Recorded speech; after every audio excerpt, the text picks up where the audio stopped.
Hello and welcome everybody to this exclusive masterclass themed around mastering cyber resilience in the multi-cloud era with Zero Trust.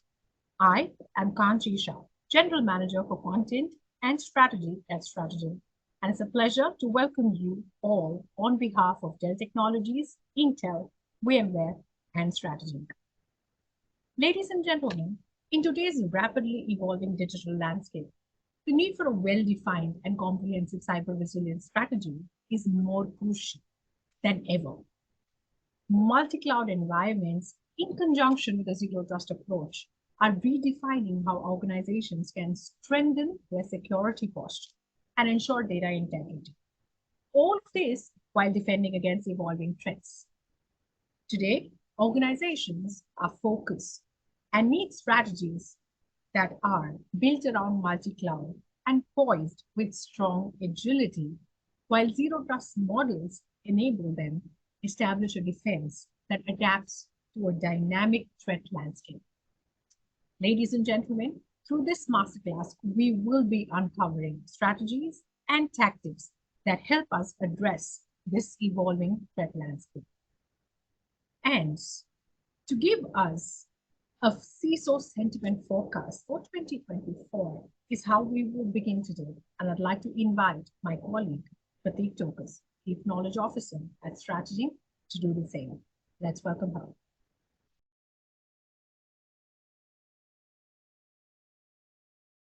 Hello, everyone. This is Pratik Tokas, Chief Knowledge Officer from Strategic Solutions. Today, we will be delving into the fascinating world of cybersecurity. Across the globe, the technological landscape is continuously evolving, and even the Asian region has been there and has seen dramatic digital transformation. If we talk specifically about Singapore, the government is playing a pivotal role in the digital transformation journey. The government isn't just promoting knowledge sharing worldwide, but is also having cross borders with other governments. For instance, the Digital Nations, formerly D9 Group of Nations, they meet regularly to disseminate the best practices and develop solutions to common stumbling blocks.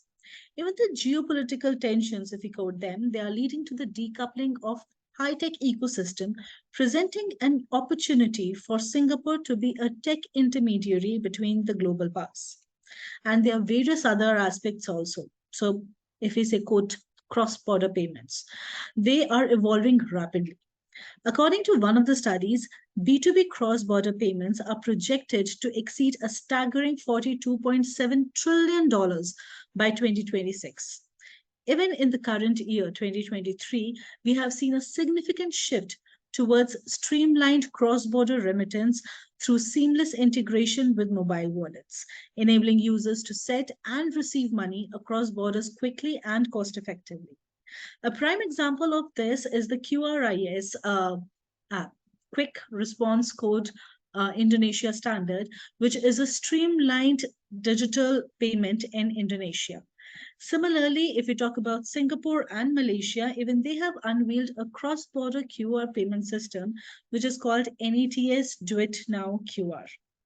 However, with all these advent of emerging technologies, cyber risks have proliferated our environment. In fact, it is shocking to know that 94% of the organization experienced a rise in the number of cyber attacks. Unmonitored or say unsecured devices connected to the company network, as well as the increase in the digital transactions between the suppliers and the third parties, have been identified as a significant weakness in our own IT infrastructure. To address all these challenges, ASEAN has been working towards a more pro-competitive regulations. The 2021-25 strategy seeks to support the establishment of a rules-based multilateral order for cyberspace that is open, secure, stable, accessible, and interoperable. This strategy aims to ensure an open economy and a level playing field for everyone. While the evolution of technology and sovereignty presents exciting opportunity, it also brings with it significant cybersecurity concerns. And as we move forward, it is crucial that these concerns are addressed effectively to ensure the continued growth and stability of the region.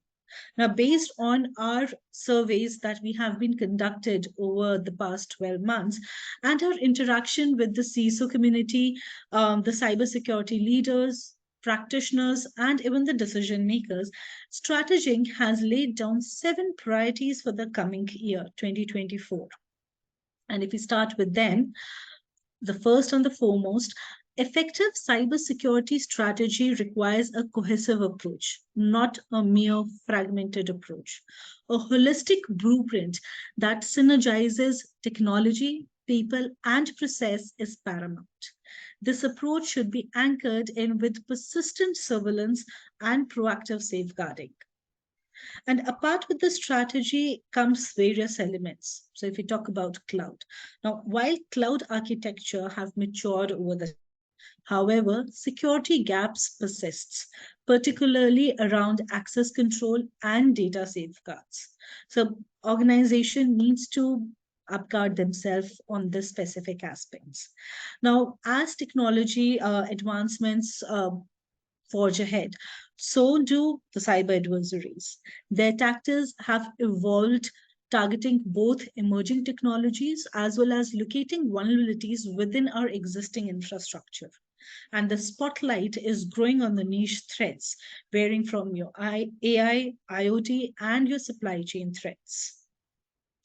But along with these niche threats, the one key threat that tops all is the ransomware attack.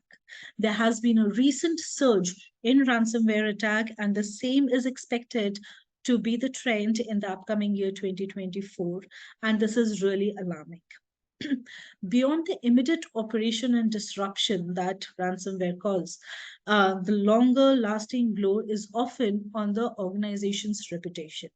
So apart from this, the reputation, the business continuity, the operational aspect, organizations also undergo a dilemma, specifically those which are under an attack, is whether to pay the ransom or not.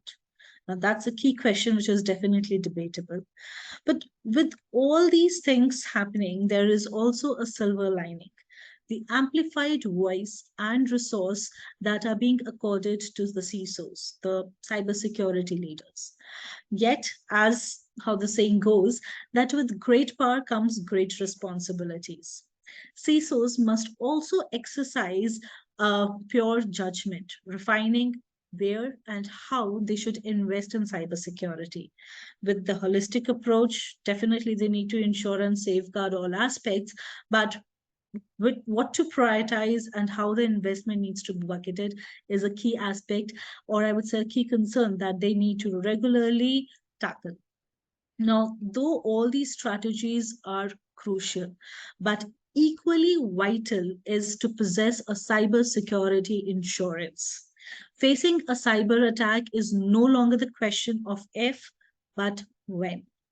An insured organization can easily, or say comparatively easily, navigate such challenges, such cybersecurity incidents with enhanced confidence and resilience.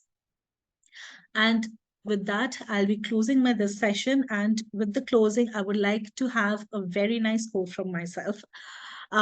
As digital transformation reshapes our organization, cybersecurity becomes the blueprint of trust, cementing a foundation where innovation and integrity coexists. Thank you very much, Pratik, for taking us through that exhaustive note and setting the tone for the masterclass today.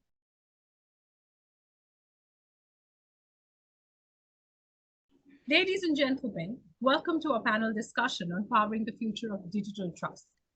We've all seen that in today's rapidly evolving digital landscape, trust is paramount.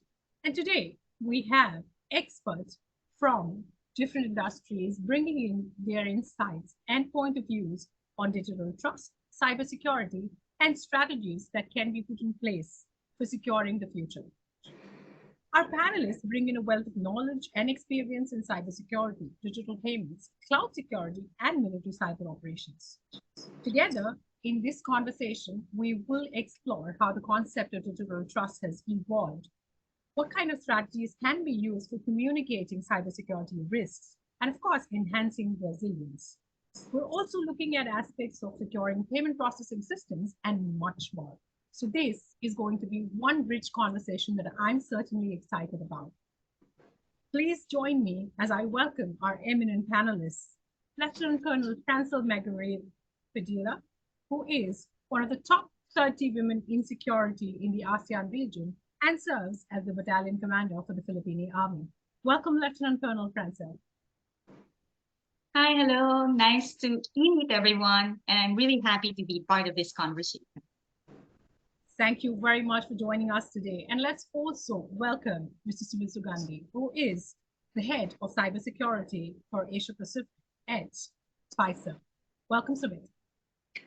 Thank you, Kanchi, for the introduction, and hello, everyone, and hello to Francel as well.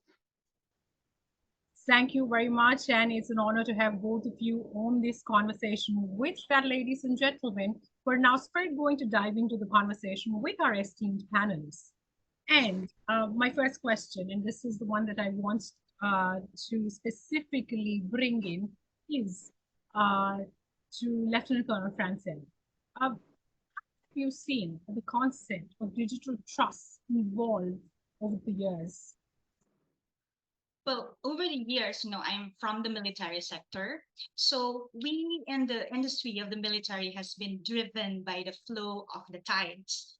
So we have come through technological advancements, the changing threat landscapes out there, and the increasing resilience on digital systems. So with this, the concept of digital trust in the military also evolved. So it began from basic encryption from way back, and then went into perimeter security, so to speak, and then a lot of a wide range of factors, including cybersecurity, resilience. There's a lot of buzzwords that are coming in as the tides and the times has changed.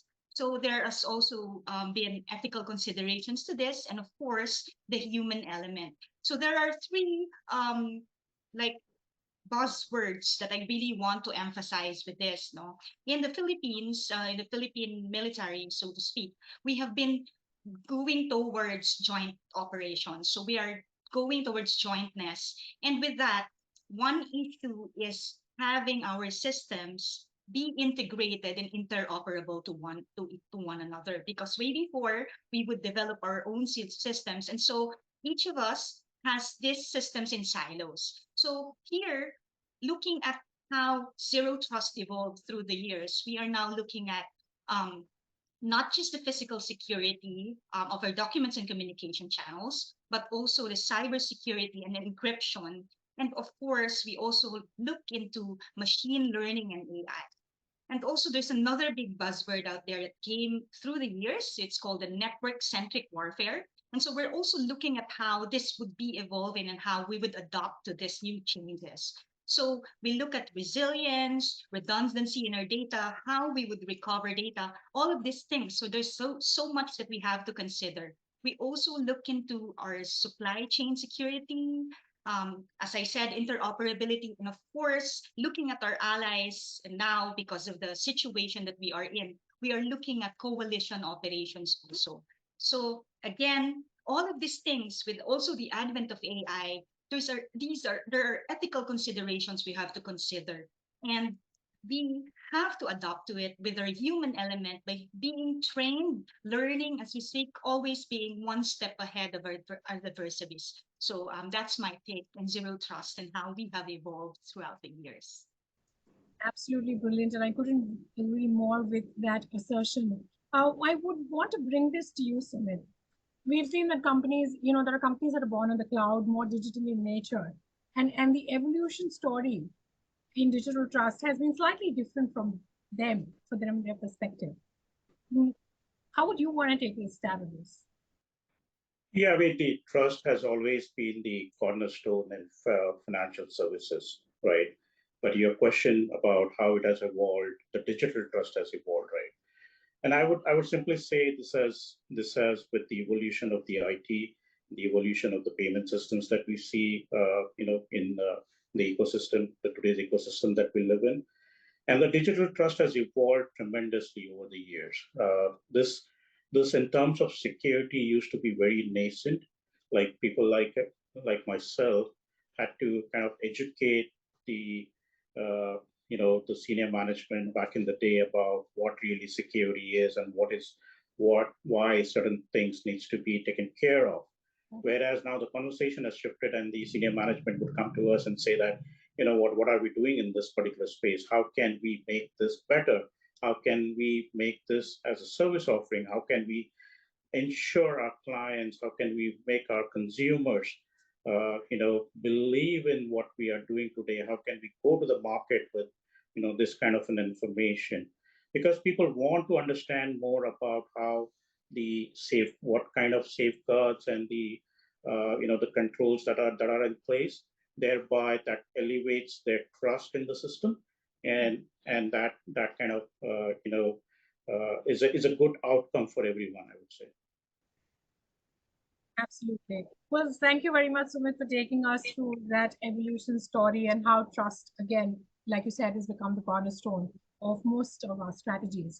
And while we speak about our outside-in strategies, I would like to shift gears to know about some effective strategies or tactics that CISOs can particularly use, especially to communicate cybersecurity risks to their boards and their executive leaderships. What are some of these?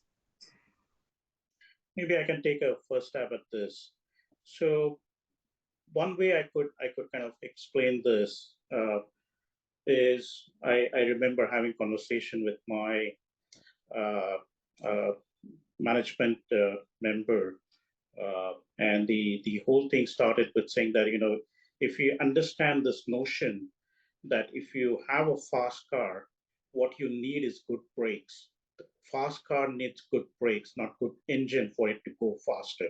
If you understand the concept behind that, right, then I guess you and me can work on this particular aspect. And I think that's the real essence of the understanding. While security is a control function, it enables you to propel faster. It enables you to go further, right? So it's not to be seen from a point of view of the cost center and having an effect on the P&L, so on and so forth, right? So if we have the right kind of a mindset towards the security, right, it can do wonders. It can lead to the growth. It can lead to the increasing your customer base and having a good and robust operations as well. That's a brilliant parallel. I must agree, Sumit. Um, with your permission now, Lieutenant Colonel Francel, switch gears and I'd like to bring in this aspect where all of us nowadays agree to a fact that cybersecurity and the role that CISOs and cybersecurity practitioners play is more like soldiers, and it's a war out there. So we're all bringing certain strategies from the battlefield to the boardroom, as we all say. So, in your opinion, um, what battlefield tactics can be brought into the boardroom to bolster cyber resilience of a business? Of course, there is a lot, right? Because when we bring battlefield tactics and strategies into the boardroom, it can effectively be a way to enhance the cyber resilience of our own businesses, our own offices. So the principles of military strategy and tactics often they translate well into the world of cybersecurity. So some of them can be like in our case, when we were in training, we would say, know yourself and seek self-improvement. So you have to know yourself and know your enemy so that you know how to fortify your defenses and how you would react in certain situations. So this is situational awareness. So this is one tenet of military that is also very practical in the boardroom, right? So we maintain sexual awareness by continuously monitoring our network traffic, our security logs, all of these things, no? So we detect anomalies, suspicious activities, and so we are early on akin to spotting enemy movements in the battlefield in this case. We also have some concepts like defense in depth, So we adopt a layered approach. So this was being done way back in, the golden ages, like way before that they have this defense in depth, this first layer of defense and then second layer and all this. So this is also very applicable in our security, even in the cybersecurity domain. We also have that is also being used, even the terminologies in the military and cybersecurity, the red teaming, red team, blue team, so these are all concepts that are also being used in the military. So we simulate cyber attacks and identify weaknesses and stage these things. We also use threat intelligence, which is also being used in the tools of the military, which is basically involving intelligence. We do incident response plans. So when something happens, how do we react? So we have this camp defense plan in our case, and we have an incident response plan in terms of the cybersecurity. We also have that layer of having the executives and leadership. So this, in our terms, we exercise command and control. So this, we establish clear lines of authority and communications within the cybersecurity team, which is similar to the command structure of the military as well. And so we ensure that the decisions that are being made and the information are responded to effectively. So we do also counterintelligence in this case. And of course, one of the characteristics of being in the military is adaptability, resilience. These are also terms that we use when we deploy cybersecurity practices. We are prepared to adapt quickly to changing threats and circumstances. And in our case, the military forces are known for their ability to adjust in the tactics. And so this goes hand in hand. We also do cyber drills and exercises as we do drills and exercises in training, and of course, continuously training. We continuously train in the cyber domain as well. And another is strategic partnerships. Of course, when we do strategic partnerships with our allies in the physical domain, in the military aspect, we also have strategic partners in the cyber realm, because there are different laws governing different nationalities, different fields. So that's why we have to do strategic partnerships as well. And lastly, what I can also relate to is the logistics supply chains or resource allocation. If we have proper resource allocation, even in our cybersecurity domain, then we will know what equipage we need to deploy, what systems do we need to deploy. So all of these things, I think it really goes hand in hand. That's why in our case, cyber has been declared as the fourth domain of operation along with land, air, and sea. So yeah. It's actually very nicely built into and articulated, and I couldn't agree more, because it kind of reinforces the tenets of cyber resilience, where we talk about identify, protect, detect, respond, and recover, of course. Thank you very much, Lieutenant Colonel Francel, for that assertion. Moving on, and this one I'd like to bring to you, Sumit. We'll talk about the financial sector, which has been witnessing significant growth and digital transformation. And you had extensive experience in this field. So we'd like to understand that, we've seen a surge in digital payments and the associated risks with processing sensitive financial transactions, handling financial data. And then, of course, that requires certain specific measures and strategies to handle such data. What do you recommend organizations should do to ensure utmost security and resilience for their payment processing systems and, of course, data handling practices?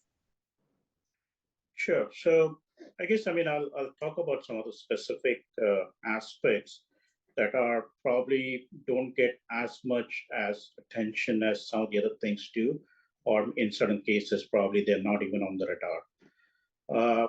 First and foremost, the phishing risk, right? It's a very potent risk that we see in financial services.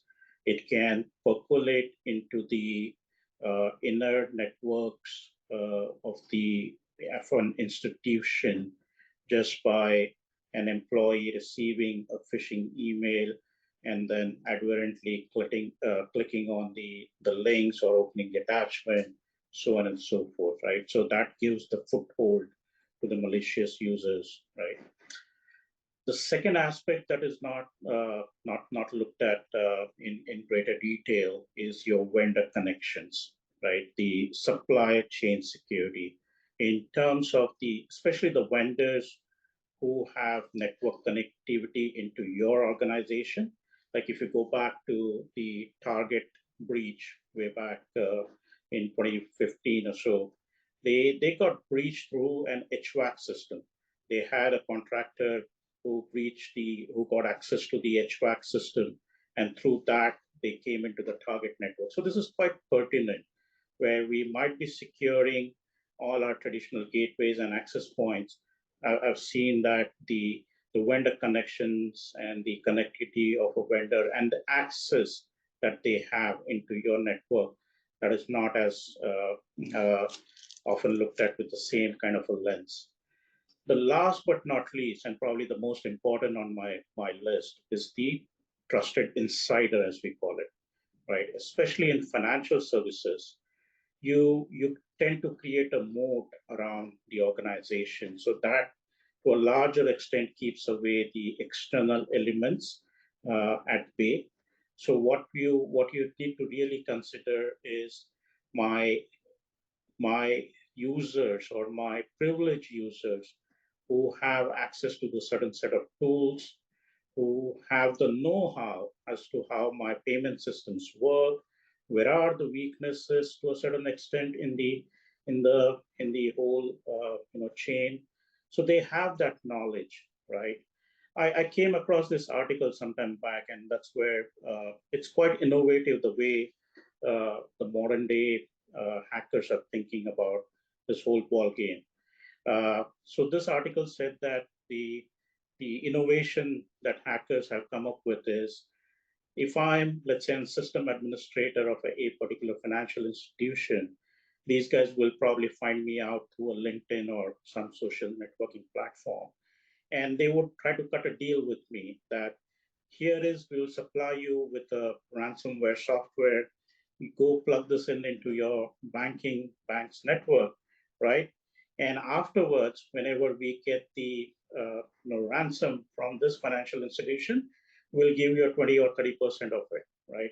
So we, as a hacker, they don't want to take that laborious effort of breaking into the system, but this is how you kind of exploit the human connection and the people who have that kind of an elevated access into the network, right?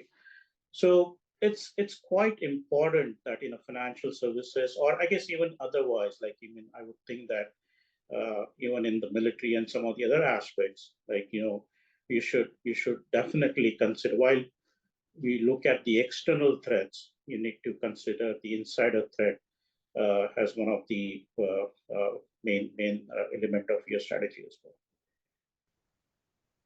Yeah, absolutely brilliant. Well, I do have a view on the clock, and I see that we just about have a minute left for this conversation. So very quickly, to the both of you, I would like to bring in this question, and we'll be very brief for this one. Is the evolving roles of CISOs and cybersecurity teams, and that's something that I would like to touch upon to understand. How do you think the role for CISOs and cybersecurity teams is changing or evolving in response to emerging trends and innovations? We'll begin with Lieutenant Colonel Francel and then bring it to Sumit. All right, thank you, Kanchi. I actually resonate with what Sumit said, right? So we have to marry different, even if we are from different agencies, different types of, we still look into how we have the same ways of doing things because it's the same cybersecurity aspect. So as CISOs, we have to stay ahead of the curve and adapt to the evolving threat landscapes. So one evolving role of CISO for cybersecurity teams is the continuous learning and education. Of course, technology is ever evolving. So we have to be always, if not one step ahead, we have to be evolving in terms of our know-how because there's a lot that's coming out there and really you'll be left behind if you do not continuously learn. So that's one. And of course, we have to look at threat intelligence and scenario planning. Um, because there are new technologies out there, there's the attack vectors are also very much different now. So I always say I worked with the VIP security from the Presidential Security Group, and I would always say that paranoia is key. You know, you have to be paranoid. You're thinking something's gonna happen. I have to be on my toes. You know, if this happens, what will I do? Because if not, if we're thinking nobody's gonna attack us, they're not gonna get anything from us and all. In the event of the attack, you will be left dumbfounded and not know what to do. So risk assessment and management is also key. We have to look into how we would do that. And of course, our strategies should align. We will align our cybersecurity strategy with the organization's overall business strategy. So we try to anticipate how the emerging technologies such as the Internet of Things, edge computing, all of this, how will it impact our businesses, our organizations, and we'll try to adopt the security measures accordingly. So we also look at privacy and data protection, zero trust, the security model, as what this is what we have been talking all about, and of course, cloud security and DevSecOps. So we recognize this shift to cloud-based infrastructure and how we would adopt these DevSecOps practices. So we also look into taking advantage of AI and machine learning because it's out there, it's new, and we have to leverage this so that we can detect, we can respond, we can anticipate the role of AI in automating routine security tasks and enhancing threat detection capabilities. I said a while ago about supply chain security, and as we were saying, we should have our board and executive involved because the leadership, if they do not support us, then we also don't have that funding, we don't have that support, and it's very, very difficult if the executive leadership is not on our side. You know, for CISOs, it's really going to be that difficult. And lastly, I would say collaborations and partnerships because, you know, cybersecurity is way out there and not a single entity can be able to address all of these things. So we have to reach out to our partners, our other agencies and all that so that we will have a more collaborative partnerships with everyone. And of course, we should be able to have agile security practices. We have to learn to adjust. Thank you very much. Very quickly bringing this to you, Sumit. I would agree with everything what Lieutenant Colonel Frankel said, and I think he covered the role of the CISO. So in terms of my 2 cents on this, rather than speaking about the role of the CISO, I would say what skill set CISO need in today's world. And I think one of the important skill set that is apart from the technical, I mean, I would assume most of the CISOs have the technical know-how and the knowledge about the subject. The one skill that needs to be groomed and we need to see more and more is ability to tell stories, the storytelling ability. And why is that important, right? I mean, I take back whenever I have this kind of conversation with my senior management, I would tell them, remember what happened on 22nd November 1963 in Texas, Houston, right? John F. Kennedy, President of the United States, traveling in an open car. So if you look at this scenario, right, in today's world, obviously it sounds insane. How can a president of a most powerful country travel in an open car? But that happened. So did the FBI's and the CIA's and all these institutions that US has, did they not do that risk assessment and say that, Mr. President, you shouldn't be traveling in an open car? They would have. But what happened probably there is, I mean, I'm guessing, is probably they were not able to make a convincing, remark there or get them to change his itinerary or something. And I think that's exactly the role that CISO needs to play. You need to be able to tell that there is a threat, narrate that threat, narrate what is the risk, narrate what is the impact, and then give the sufficient information to the decision maker so that he or she is able to bring all this together and make the right call, right? So I think that's where the storytelling skill set is quite important for a CISO. Fantastic. Thank you very much, Sumit, for those insights. And yes, I agree that storytelling is also one of the key aspects in the skill set that a CISO should have.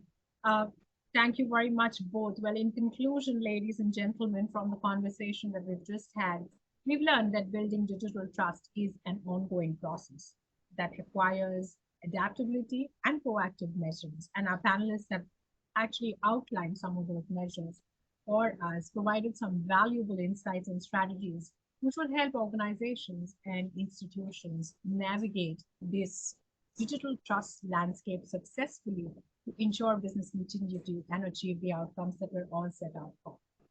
Thank you both of you for joining me on this conversation. It was brilliant having you here. Thank you so much for having me. Thank you, Kanchi. Thank you, Sumit. Thank you. Pleasure meeting you. All right, ladies and gentlemen, with those lovely insights that our industry experts brought on the table, it's time now to begin with the actual masterclass. And to do this, we'd like to go into the first module with our masterclass coach, Dr. Mark von Staldenen, who is the Managing Director for Sleepful Cyber Strategies and a specialist consultant to cyberspace and new technologies at the Interpol. Ladies and gentlemen, he's now going to take us through the first module of this masterclass, where we are going to take a deep dive into digital trust versus cybersecurities, the considerations for 2023 and beyond.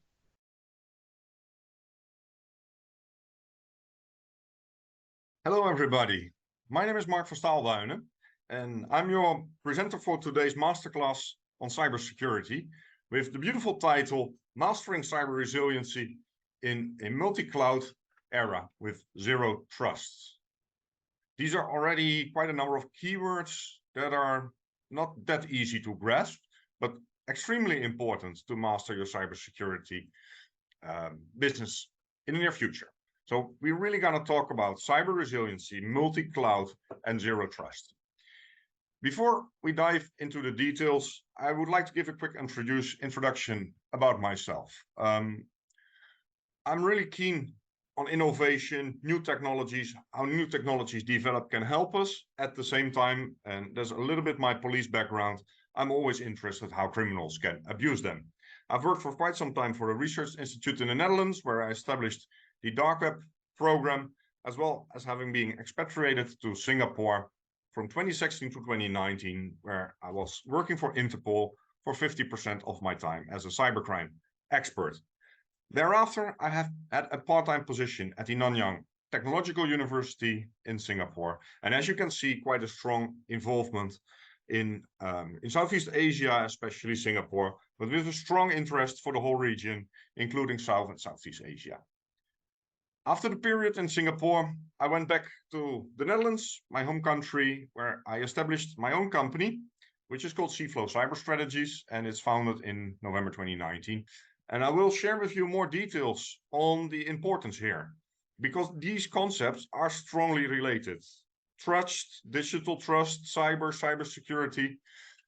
And this is what we're going to discuss about today during the masterclass. And we will address the following 4 modules. So we start with a module on digital trust versus cybersecurity, or is it and cybersecurity? We will have a look. Thereafter, we will discuss about the trends and developments in new technologies. That's module number 2.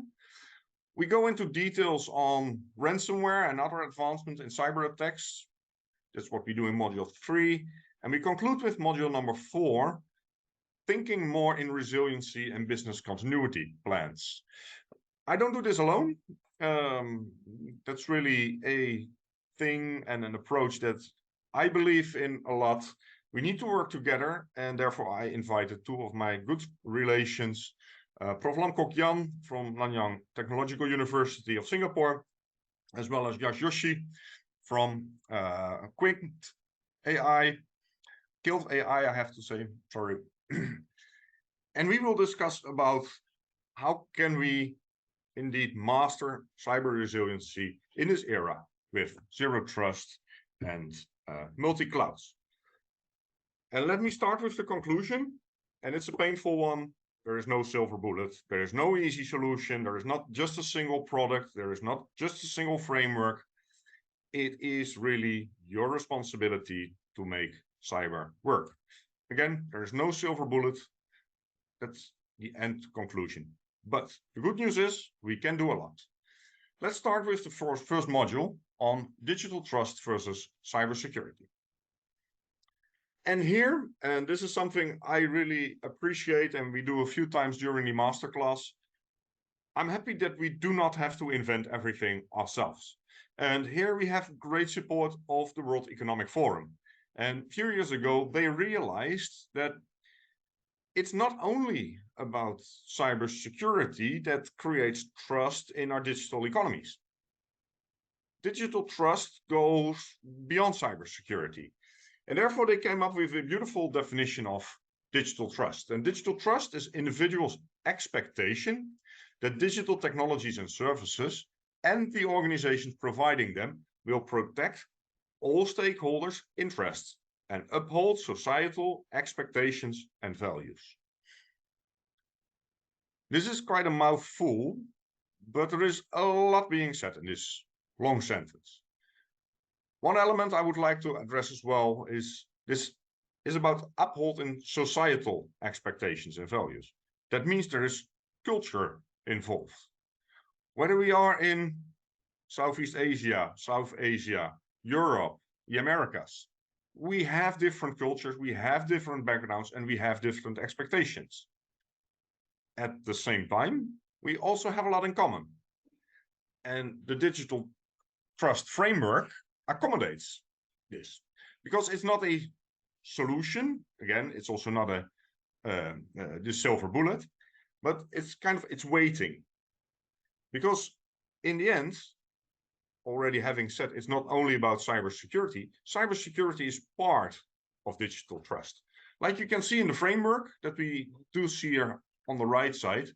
And here, I hope you can see it, we have cybersecurity. But very close, next to cybersecurity, we have privacy. And often we intermingle or make a small step from cybersecurity to privacy. But you know, probably in Europe, we have GDPR. In Singapore, we have PDPA. There are many frameworks in place that protect our privacy. And being a lot together with law enforcement, we know we cannot intrude privacy over getting to the criminal, because probably we have the wrong one. So then we are looking at people that are innocent, and having intrusive methods to monitor people that are innocent is a huge privacy infringement. At the same time, we need to have security and we want safety. So you already start to feel this is about a balance. And on this balance, there is also transparency, redressability, auditability, fairness, interoperability. In order to make digital trust work, we need to have all these elements in place, and we have to rethink all of these elements. Well, this all is encapsulated by values as security, reliability, accountability and oversight, inclusiveness, ethical and responsible use.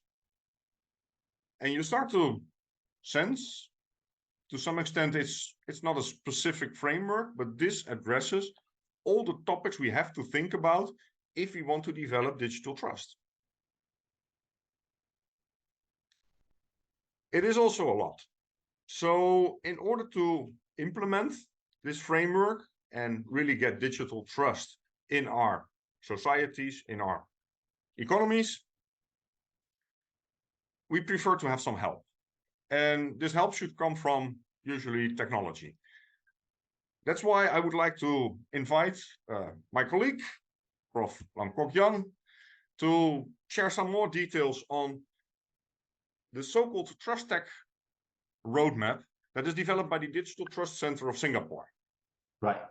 So when I started this effort of researching into trust technologies, so basically we start with the objective of the trust technologies, that is to develop technology that can help enhance trust in the digital economy. And in this context, we have to start with what is digital economy? What are the benefits of participating in the digital economy? Then we look at all this underlying rationale behind digital economy, and then Then, of course, digitalization is the important thing. But in the process of digitalization, what are the issues that on one hand, or what are the technologies that are on one hand, improve efficiency, create new opportunities, and yet create risk and make people hesitant about participating in the digital economy. So basically look at in the process of digitalization, the world is bound to generate a lot of data. And this data are captured somewhere in the cyberspace. And there are innovative businessmen or innovators who can monetize or create value from those data, which means someone will have to access the data, use the data for machine learning or analytics.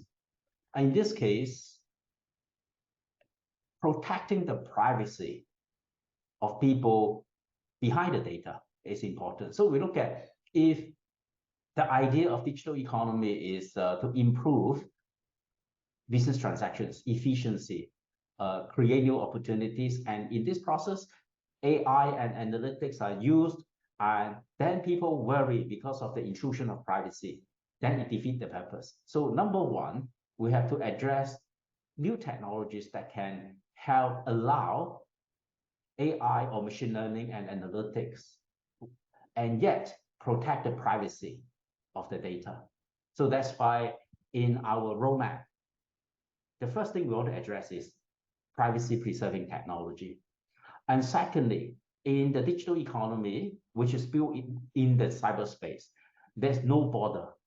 Without a border, then you don't have a trusted third party. You don't have a central authority. And in this type of new scenario, the traditional sense of security protocol, security mechanisms, which mostly assumes the presence of a trusted third party, may not work. So we have to look at decentralization as the underlying principle for supporting or establishing trust. So that's why we look at decentralization and look at the trend of the Web3 and how people establish trusted identity. And that's why the second thing is decentralization.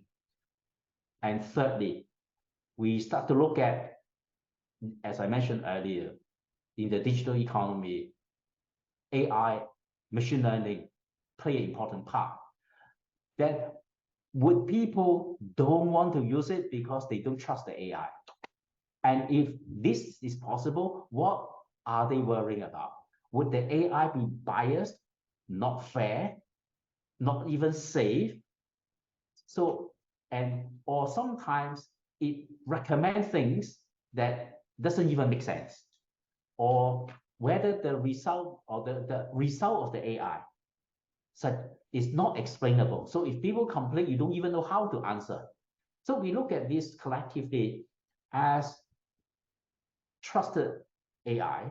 That is, when we use AI, it is not just about being able to have an AI model to do recognitions, to do recommendations, or to do decision making, but also to make sure that the decision or the recommendation is fair and not biased.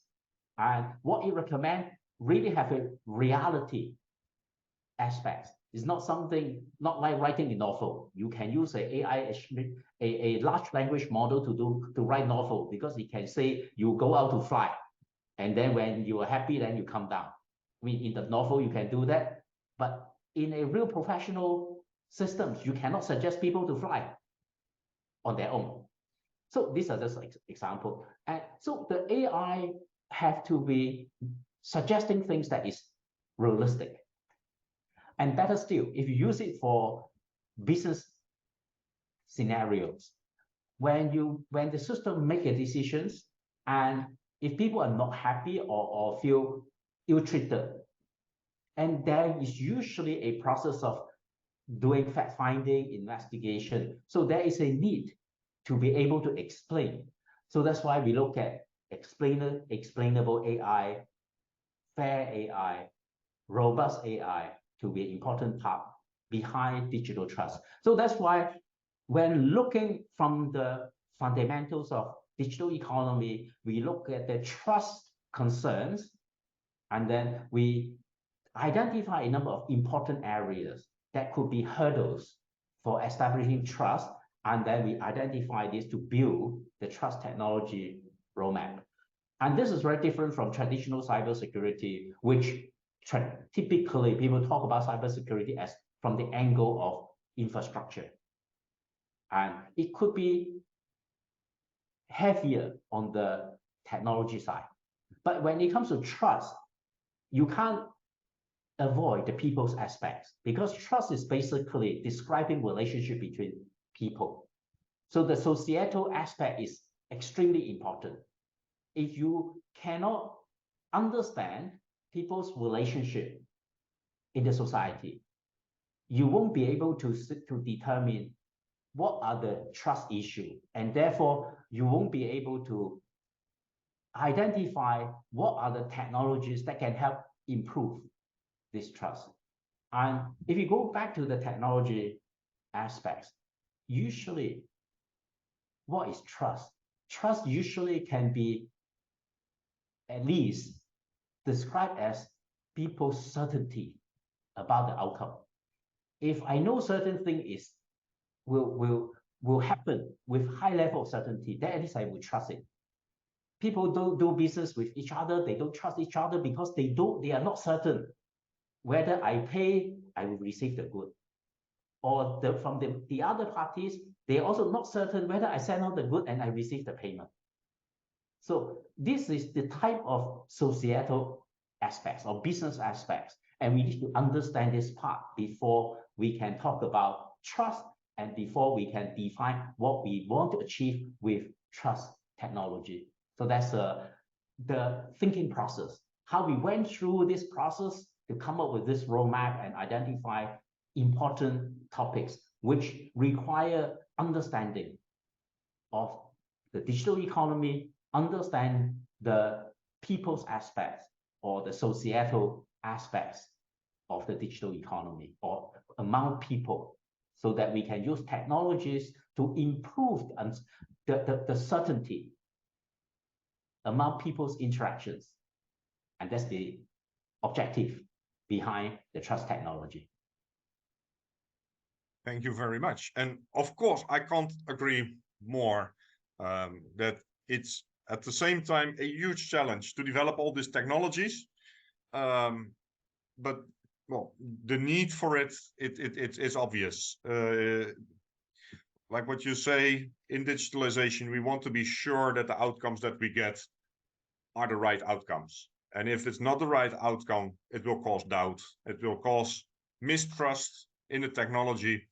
And well, either it causes harm to the government, it causes harm to the businesses providing those services. So it's really key to be on top of this. Thank you very much for this contribution. And I would like to get to some key takeaways for the first module. Think in terms of digital trust versus cybersecurity, because digital trust goes beyond cybersecurity. To some extent, this is going to be the cornerstone for individuals, for governments, for the industry in this era to operate responsible, have your measures in place, be a trustworthy organization. The support that we're going to get from all the trust technologies that are often either in development, in test phase, but on its way to the operations, it's going to take a bit longer, but this is going to offer us many opportunities for also new products and new services in order to, again, implement digital trust. At the same time, as an organization or in leadership position, you are responsible. Act consciously with a good balance, time to market. That's the game we are in the competition. And at the same time, act responsible with trust and security considerations in place. These are the key takeaways for the first module.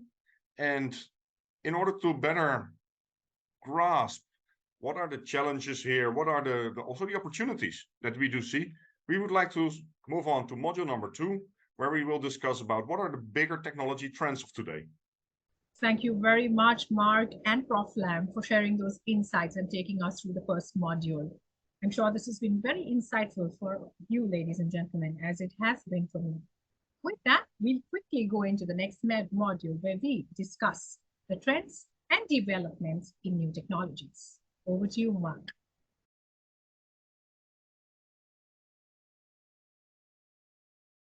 Yes, to understand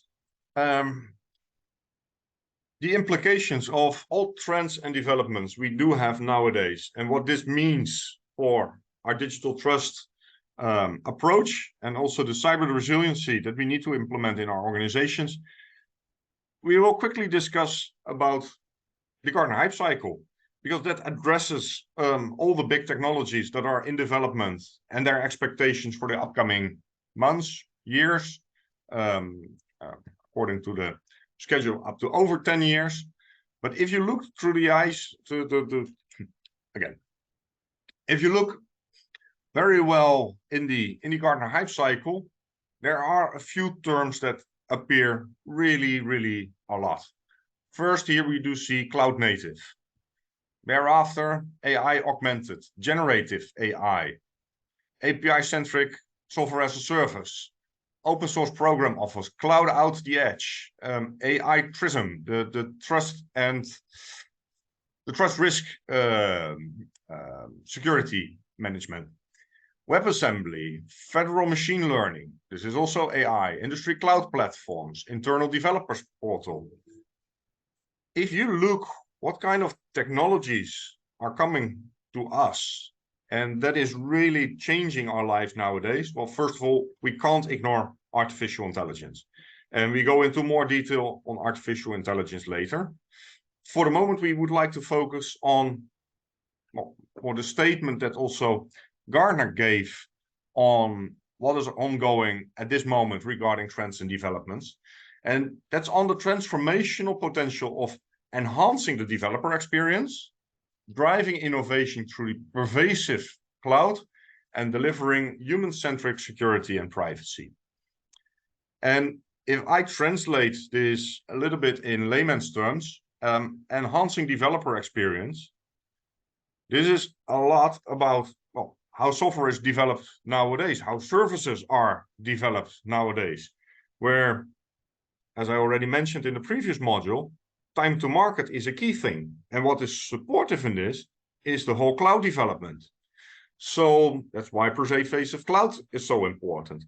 And at the same time, delivering human-centric trust and privacy, security and privacy, that underlines the importance, again, by the Gartner framework, on digital trust. And really human-centric.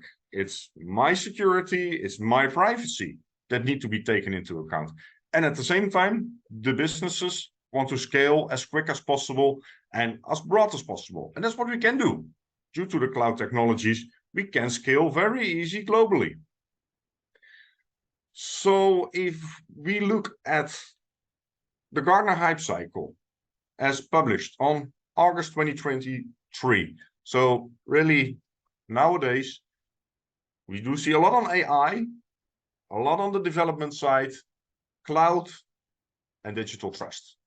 Well, digital trust we fully addressed in the first module. So let's have a bit better look on the cloud developments. And if we're talking about cloud developments, we have to be realistic. I don't think there is any organization in the world that is deploying all its services through a single cloud.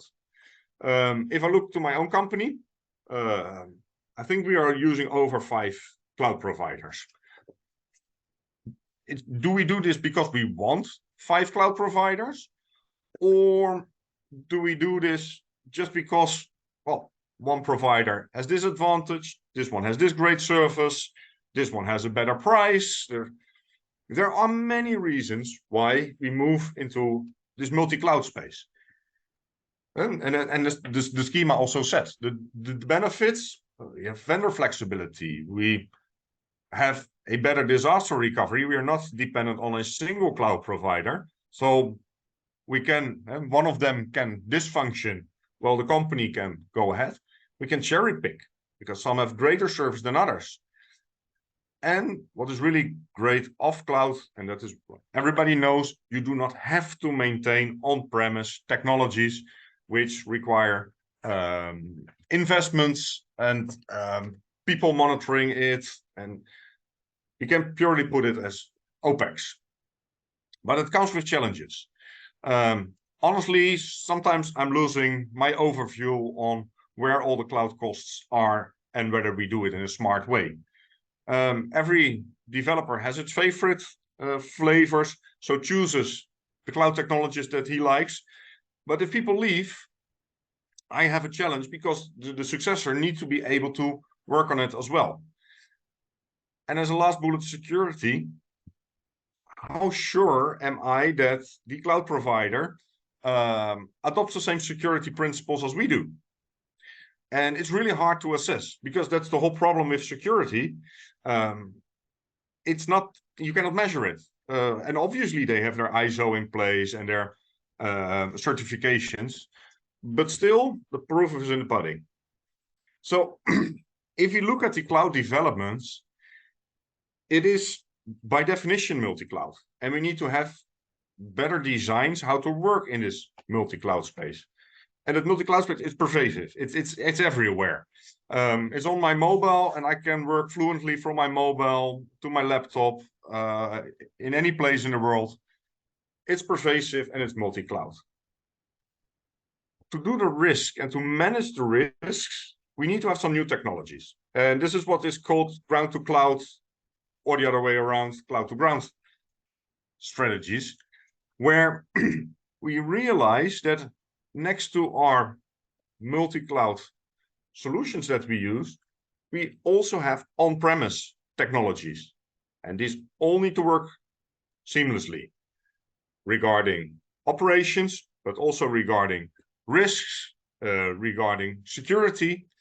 And those are the new strategies that need to be in place, developed as so-called ground to cloud and cloud to ground strategies. Another important development to keep an eye on, and I would recommend to start working on it already by today, but most companies didn't realize how important this multi-cloud strategy is. If we continue with this other development, as mentioned by the Gartner Hype Cycle, next to cloud, there is a lot on privacy and security. And here I would like to address the term zero trust. And it's also in the title, and it's a very, very important principle to understand. Some people will even say it's a philosophy. If you're running this, well, let's say multi-cloud environment, where many end users access it, your colleagues access it, either as users, either as developers, are we sure for all devices and for all actors that they are trusted? And do we believe that having them authenticated yesterday is also an authentication for all systems in a week? Or do we want to have many more verifications because we cannot trust what is the situation of today or a trusted entity today? It can have changed over time and be a distrusted entity tomorrow. So therefore, it's more and more important to not build on trust in your environment, but really verify, is this true? Is this the right identity? Is this the right person behind? Does he have the right rights to work with it?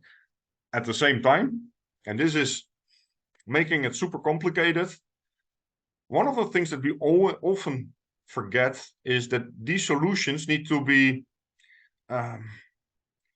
developed with a human-centric approach. So if we make it more complicated to log in or have multiple devices to check in, but we can make it easier another way around, we will find workarounds. And we work around security measures, which create even more insecurities.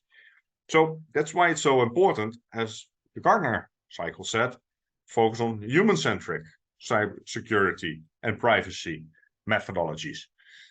Because if it's not easy and it's complicated, either people don't adopt your product or people find workarounds to work with your solutions. Zero trust is the philosophy. Have entities and identities not to be trusted as today, be trusted by tomorrow, verified, but make it easy. That's really in the core. And although it sounds more or less the same, the zero knowledge proofs and the whole zero knowledge developments, this is all about mathematics. This is about deep cryptography, and it's part of a whole family of privacy enhancing technologies. Actually, the privacy enhancing technologies, they have been addressed by Prof. Lam in the Trust Stack framework. But given we are talking about this zero star developments, I would like to share with you full overview of the PET's privacy enhancing technologies, because they all are kind of similar regarding zero knowledge proofs. And this has been a nice overview with layman terms examples how this privacy enhancing technology work provided by TNO. And if we look, for example, at a Bloom filter, well, this is really a technology that's going to help you if you're looking for someone without telling you who are you looking for. And in the past, a good friend of mine, during his PhD thesis, he said this is magic. It has nothing to do with magic. This is proven mathematics. This is possible, this is workable, and this is also operational available. But the idea is you're looking for someone, but I won't tell you who I'm looking for, and still you can search with it. This is really a strong, again, privacy enhancing technology. Differential privacy. Ask whatever you want, but I will make my answers inaccurate so you can't find out anything more. Usually, if you ask a question, you also give information what I know about something. But by making the answers inaccurate, you can make it work and find out anything more than what was asked. Secure set intersections. This is also a very, very important technology. We both have a list. And the question is, how many items on the list we do have in common? So usually you would merge the list, do a unique operation or a common operation. But this is a technology. You have two lists, you do the trick, and you have the list with items that you both have in common. Also very important technology for law enforcement, for example, to deconflict law enforcement operations. Homomorphic encryption. This is all about don't share the data, share encrypted data, and conduct operations in the encrypted domain. So you can perform calculations without having the data. This is a very important technology for example, multi-party computing in the space of data sharing. Secret sharing, we all have part of the total. We can make calculations on it, but only if we work together, the result will be visible. So this has also some honesty measures in place. Federated learning, again, it's hard to share data. Every learning, and you can come by and learn from my data, but you're not allowed to take the data with you. So data is on different places, and still we can learn AI models. Another very important privacy enhancing technology. Synthetic data, you get data that looks like the original, but it is completely made up. So it's completely synthetic. It's artificial data. But for example, to train AI models, you need to have balanced data sets. Synthetic data can be a great solution here to train and learn from your data. And the last one, zero knowledge proofs, kind of where we started. This is about the basic operation. I can prove I have something without having to show you that I have it. So zero knowledge is shared, but still you can prove that you have something. And this is explained in layman's terms, and this looks like very different technologies, but these are kind of building blocks that are at the core of this Trust Stack framework, as Prof. Lam shared regarding the cryptography angle. So to get to some key takeaways on the cloud and cryptography developments, we see these many new technologies, and all of them, they provide either opportunities as well as threats. And I like the statement made by the Gartner overview again, that quite a number of threats come from developers who unintentionally put the doors open. So really think ahead how to implement new technologies. Yes, it's an opportunity, but it brings also a risk. Multi-cloud is a no-brainer. So we have to develop ground-to-cloud strategies in order to deal with the multi-cloud as well as on-premise clouds, and keep up with the potential, the efficiencies and time to market advancements through cloud solutions, but manage this recipe for a jungle of services, and really keep your eyes open on trust technologies or zero trust and the pet families. They will mature quickly. It's a really fast developing domain, and definitely it will provide many more opportunities. We already addressed a little bit of the challenges, the threats. In the next module, we go into a bit more detail how our new technologies are used.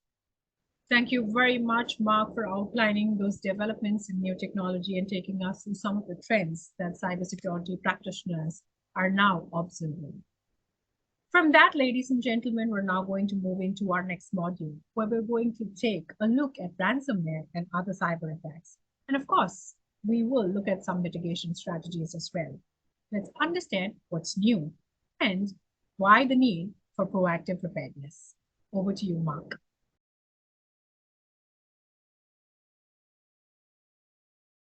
In module 3, we go more into the details of ransomware and other advancements in cyber attacks. And it's quite a pain. To some extent, we are helping cyber criminals nowadays a lot. This digital transformation that we're in the middle, it creates more new technologies, more opportunities in the end for cyber criminals by attack surface that is increasing. And sometimes people say to me like, but Mark, why don't we turn it back? If there is so many risks involved, why don't we stop it? Well, that's a no-brainer. The digital transformation will continue. The efficiencies, the interest are so big, we have to deal with it. And we have to deal with the risks that come with all the new technologies that we create nowadays. So if we look in more detail on one of the most advanced cyber attacks we have available nowadays, ransomware. Most companies think like, well, this only happens to the neighbors, but here we do have an overview, and it's just a random overview selected of the latest companies that has been hacked by the so-called CLOP ransomware campaign. And here the data leaks are published. And these are published in the dark web. Here you see a dark web address. Here you see that they are published as torrents. And the question here was, for most of these companies, do you pay or not pay? And this is a devil's dilemma. Because do you pay to get your data back? Will you get it back? Will you be scammed? Well, before we dive into that dilemma, I would like to quickly run you through the anatomy of a ransomware attack. Well, usually, and that's with most cyber attacks nowadays, they start with a phishing email, which is it's received by maybe yourself, or probably most likely a colleague that is not fully aware, clicks on the link, the malware unpacks, it executes, and the attacker gains control of the public key required to encrypt your files. So in some way, they know to get into your organization and are able to encrypt your files. And at some point they do it. And that's not per se, they get in today and tomorrow they encrypt it. There can be quite some time in between. So given a phishing mail is received a month ago, does not imply you're 100% on the safe side. Well, usually they encrypt your data and send you a message like, hey, we have good news for you. We think you have a problem, but we can solve the problem for you if you pay us a little ransom. then we can decrypt your files. And also the calculation of the ransom is usually done in a smart way. It's just a few percent of the value of your company in such a way calculated that it's very likely that you pay and you won't destroy your company. Secondly, these guys will operate very friendly. Like, hey, but we're here to help you. This is really a service we provide to you. So to some extent, you can be doubtful what is going on over here. Well, you're dealing with cyber criminals. And these cyber criminals have encrypted your data. They took it in ransom. And only if you pay, you can get your data back. Many smart companies have done their backups pretty well. If you're lucky, those are not encrypted. So to some extent, you could say, well, dear cyber criminals, we're not going to pay because we can continue our operation. We don't have any issue with running the business. But the new tactics these cyber criminals exploit is, okay, but then we leak your data. And here comes in quite a tricky aspect. My company brochures, I don't care if they leak them. But all the details on salaries, personal information of my clients, my turnovers, my company secrets, if they got leaked, although I have a backup, well, probably I will pay. That's also why we see getting new insurances in place, getting new methods in place to be more resilient against such kind of attacks. Because the real tricky part in this game is the impact that it makes on your company when your data is indeed leaked and it's highly sensitive data. And this is something, to some extent, if I share it here in a masterclass like this, like, do we better have to think about sensitive data, how to deal with it, how to store it? That's something, at least to me, this is doable. You can develop strategies there. So, and otherwise, your sensitive data ends up on websites like the club links that we do see here on the left side. So that's also why we call it a devil's dilemma, because to some extent, if you pay, you support cyber criminals and keep the criminal economy ongoing. By not paying, or maybe it destroys the reputation of your company. So it's really choosing between two bad sides. And there are arguments pro or arguments against, but it's really a challenge better to avoid and better to not get into the situation where you probably have to pay. So this was a quick run over the latest developments in ransomware. I would like now to make a step. Well, it was mentioned in the Gartner hype cycle.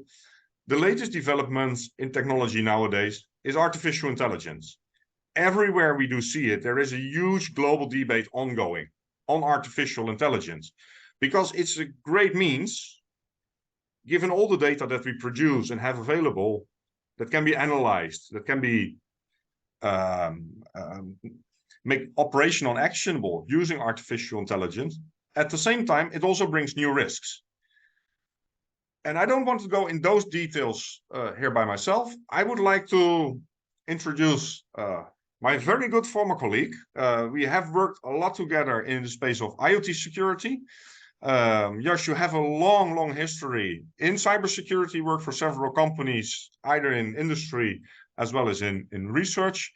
But nowadays, you work in the AI space. And I would like to ask you, what is your view? What are the biggest risks if we talk about artificial intelligence and cybersecurity, or the other way around?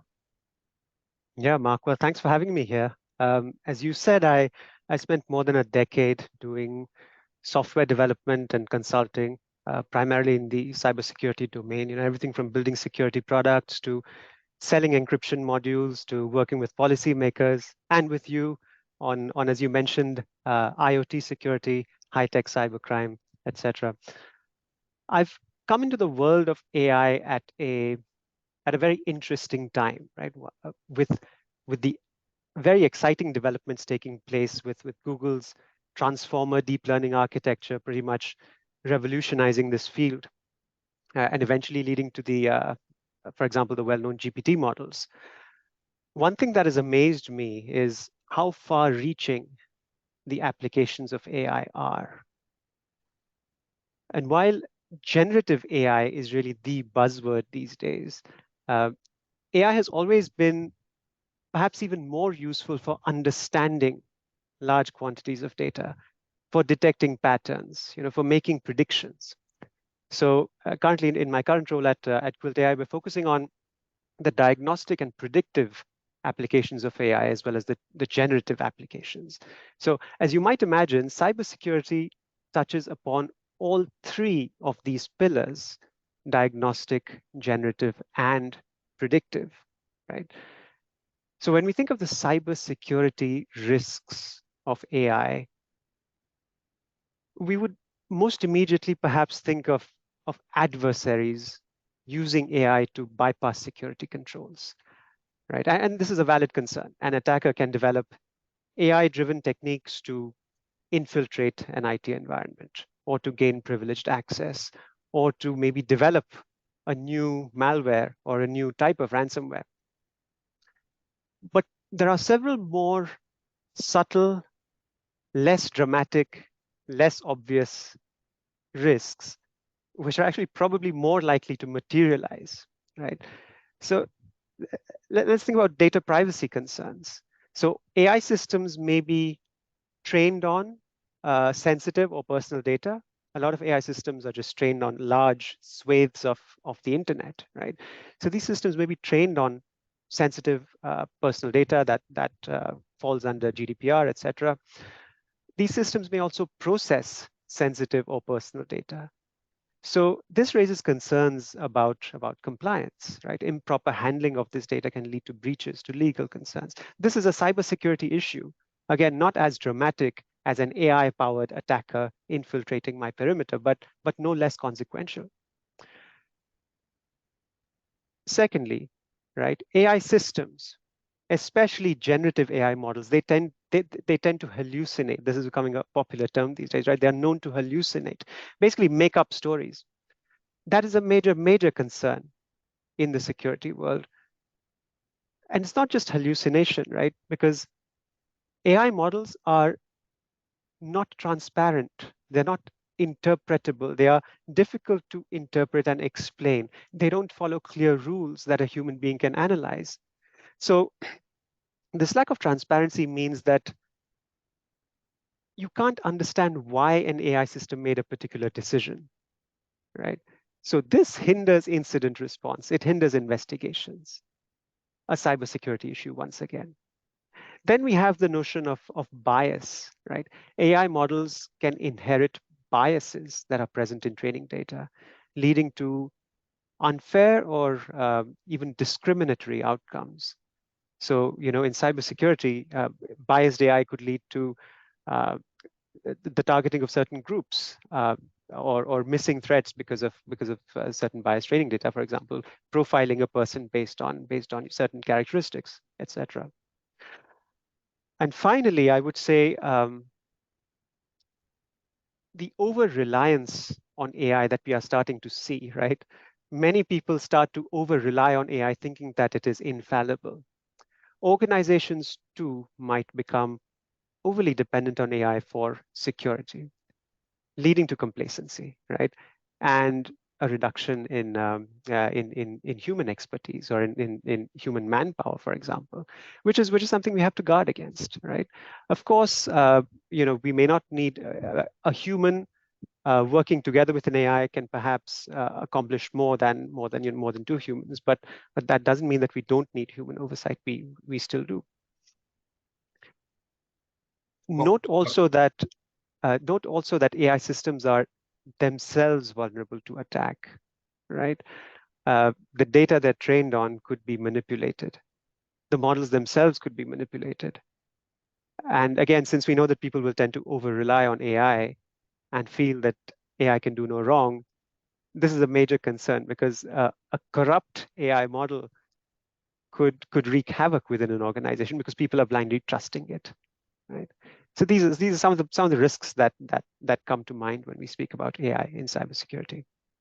Yes, well, I can't agree more. These developments continue. The risks will get more and more apparent because the adoption is going quite quick. What would be a good response? How can we have the right balance in adoption, assurances that it does what it should do, and at the same time manage the risk, like what you say? And an AI system can also be attacked. That brings other risks into the equation as well. Yeah, so I mean, the right response to this, right, in my view, it involves careful planning, capacity building, ongoing monitoring, collaboration. I mean, philosophically, this is probably true for most things, not just AI and security, right? But so AI is a risk, but used correctly, it can form the basis of some countermeasures also, right? So let's think about specific things that can be done or that need to be kept in mind when formulating an effective response. So number one, having a well-defined strategy, right? What outcome do we want, and how are we going to get there? What is the AI actually going to do for us or against us that we want to protect against, right?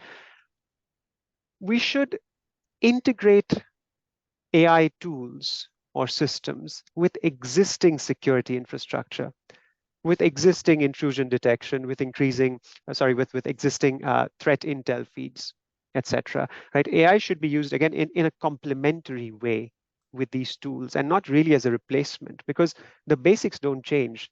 The CIA triad, right? Confidentiality, integrity, availability is not going to change whether there's AI in the picture or not. When it comes to the AI models themselves, we should make sure that we continuously audit them and update them in terms of retraining or perhaps fine-tuning, because static AI models will go out of date, but threat actors are constantly evolving, right? So our models need to keep pace. We need to implement data privacy safeguards and audits. Again, the basics don't change. The CIA triad is still the best way to think about your cybersecurity posture. We must stay informed about emerging threats and AI-driven attack techniques. This is the awareness and capacity building side of it, right? The team that is responsible for implementing AI in cybersecurity must spend like 20% of their time reading and learning, right? Because this is such a fast-moving field, you can't expect to like study this for 2 years and then expect that knowledge to take you forward for the next decade. It won't. This demands continuous learning. And finally, I would say we also need to have a comprehensive understanding of the limitations of AI, which we touched upon just now, right? The biases, the privacy concerns, the fact that models get outdated, etc. So we must build awareness within the teams that are using AI. Understanding the limitations and the risks is crucial. So the way I see the situation unfolding over the next few years, there will be increasing, as you mentioned, collaboration between human experts and AI systems. But I believe that the addition of an AI component will only lead to overall sort of a strengthening of the cybersecurity postures of large organizations. And I think that's a good place that we should aim to be at within the next 5 to 10 years. Thank you very much, Jas, for your insights on these developments. Again, I can't agree more. I would like to add one more point to it. Also, well, let's say from the other end, how criminals are abusing AI for their purposes. Being a dark web expert, I would like to give just some inspiration how it is abused. This is what we discovered in the dark web recently. This is a service provider that provides you deepfake tools as a service. You can ask for a category, a voice, and some text, and they will pronounce it in the way, well, you want it to be pronounced. This is not that extreme. You can find solutions also on the open web. What is important to me here as an analyst is to see that these developments are taking place. They are experimenting with the tools. They're trying to build deepfake tools as a service, like generative AI as a service for cyber criminals. It was called Evil GPT. It provides you hacking services or hacking as a service, creating malware, creating phishing attacks, creating better phishing emails. And there is a whole range of potential how these kinds of AI can be abused against us. And at least in Europe, we have quite a debate on how far do we want to go. I think it was also the Google AI expert that said we should pause the developments of AI because it's going too quick. I fully agree how Yash, you looked at this. We should do this in a responsible way, taking all the measures that we are used to do in either security measures, either privacy measures.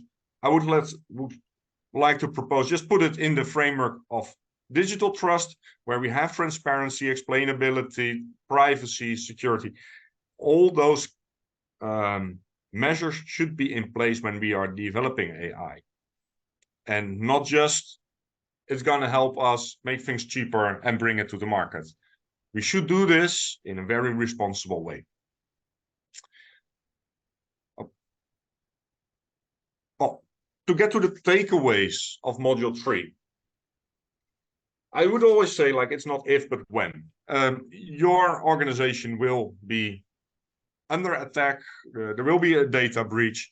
It's not just your neighbors. It's also gonna happen to you. So be prepared. And we will move to preparation in the next module. But I think the examples that we showed, either on ransomware, on how AI is abused, as well as the viewpoints that you shared, you should be prepared and have your measures in place. All these technologies are changing quickly. How AI look like today, or how the privacy enhancing technologies look like today, will be completely different in the next 5 years. So being prepared today is not a done deal for the rest of the upcoming years. You have to be and adjust your preparations every year or every quarter. But this is it's a continuous job. And the last one, and that's a little bit inspired also by these ransomware attacks, where they are leaking your sensitive data. Think in terms of communication. You have something on your hard drive.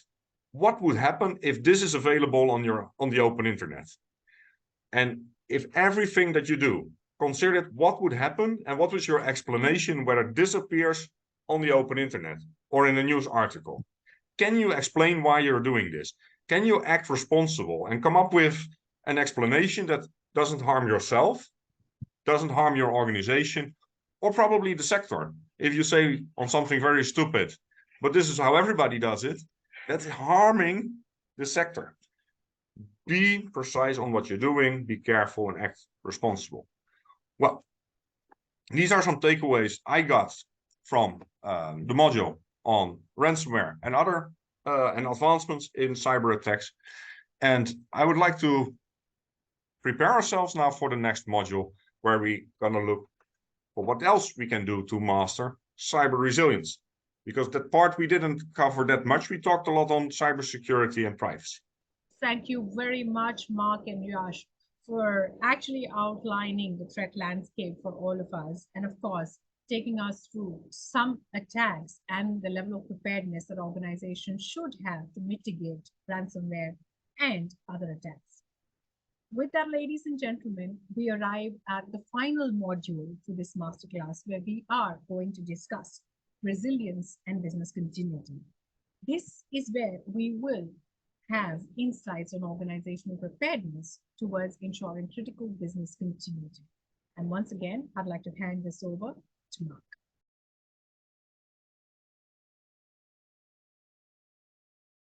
So in the last module of the masterclass, we go into the details of resilience and business continuity. Because we have covered the importance of digital trust. We understand the developments in new technologies, as well as the threat surface. Now looking back in our own organizations, what can we do to create more resiliency and guarantee business continuity? Well, there is a very simple thing to, as a starting point or as a principle to start reasoning from. There will be a digital blackout, either intentionally due to a cyber attack or unintentionally just due to a technical failure. How well are you prepared? Is this really, well, putting down the company? Or do you, for example, have your measures in place that you're quite sure in 1 hour the company is back in operations, or even in a minute? And this has everything to do with preparation. This has nothing to do with luck, that an attack only takes place at your neighbor and not at your place. Being prepared is about taking the job very serious, that you have to make your company resilient. Resilient, again, against cyber attacks, but also in unintentional failure. If a certain technical function in your company fails at a certain moment and you're not prepared, you don't know what's happening, you will have a serious issue regarding the business continuity. So if you think in terms of protection versus resiliency, protection is only about keeping the criminal outside. But there is a point in time that it can get in again, or you have a technical failure. And in the end, for the operation, it is the continuity of the company and the businesses that are key. Even if you would have a criminal inside your company. And that's another way of thinking. And this requires other measures and thoughts how to implement. And as I mentioned here in the slide, the NIST, the NIST Cybersecurity Framework 2.0 is finally there. And although they call it cybersecurity framework, I tend to consider it more as a digital trust or a resiliency framework. And after 10 years, they finally have a good update, although it's not finished yet, but in draft, but already available. And usually from draft to final, there are only minor changes. It really got a few important enhancements, like, for example, a new governance function focused on cybersecurity governance, cybersecurity strategy and policy. And a lot of the topics and a lot of the approaches that I addressed during this masterclass are actually on this level. It is about strategy. It is how you think about how serious do you take cybersecurity or resiliency in your company. Because if you think like, okay, I have done my job, NIST provided a beautiful framework with all the fields, and I have filled in everywhere something. I did a check in the box regarding the processes that I need to have in place, so I'm good. That is not taking the policy serious. That is not the strategy implementing in a way that you have to do it. So you really should think in terms, and I already addressed this before in the masterclass. What if the criminal is in your company? And to what data does he have access by then? Like the examples that we discussed on ransomware, if they have access to real sensitive data, you have a serious problem, because if you don't pay, they leak it, and all the sensitive stuff is in the streets. If they are in and they have only access to your flyers, your sales materials, maybe some public presentations that you have given, maybe even an internal presentation, but without sensitive information. Well, that is not the biggest deal. So you need to think in where are the crown jewels? That's how the MITRE frameworks call this.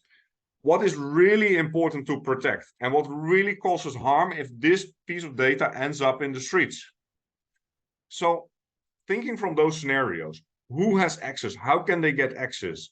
Is it only me as managing director of the company who has access to the data? Or can all employees access it? Well, if all employees can access it, and there's one guy hacked or one laptop, or maybe the employee is a fraud, and they have access to all this data, you have a problem. You really start thinking from where is the highest value in my company and what are the protections by then? And still, you need to think what's happening if this ends up in the streets. Because, and that's start getting back to the first bullet, it will happen at some point. And even for the worst data parts that are leaked, you should be prepared. And the approach that we take in our company is by taking every incident serious. So even a small incident, we have the whole process of doing the analytics, doing postmortem, doing communication, either within the company or also towards our clients. And you know what's interesting? We had at some point, well, not a very serious incident, but we were migrating a database with some email addresses. And at some point, it turned out it was sending some email addresses to clients. And it had sent to 50 of our clients, relations, an email. And they really obviously received an awkward email. So some of them said to me like, hey, what's going on? And we developed a good write-up like, hey, we had an incident. This is what we have done about it to assure that it's not happening in the future. And 1 out of 50 came back. Good to hear from you. By the way, we want these services, etc., etc. They appreciated that we communicated about it. We communicated honestly about it. And as a result, we even made more business. So you should, on one hand, really well prepared, think how to protect what is there. But if things go wrong, communicate. That's why we said, and we said it as a key takeaway after the data leaks, think communication. Think in terms of, if this goes wrong, how am I going to communicate this? At the same time, there is no reason not to take frameworks as NIST very serious, but use them in the way it's meant to be. It's not 100% guarantee, it's not 100% protection, but it's a good guidance to identify the biggest risks and mitigate them.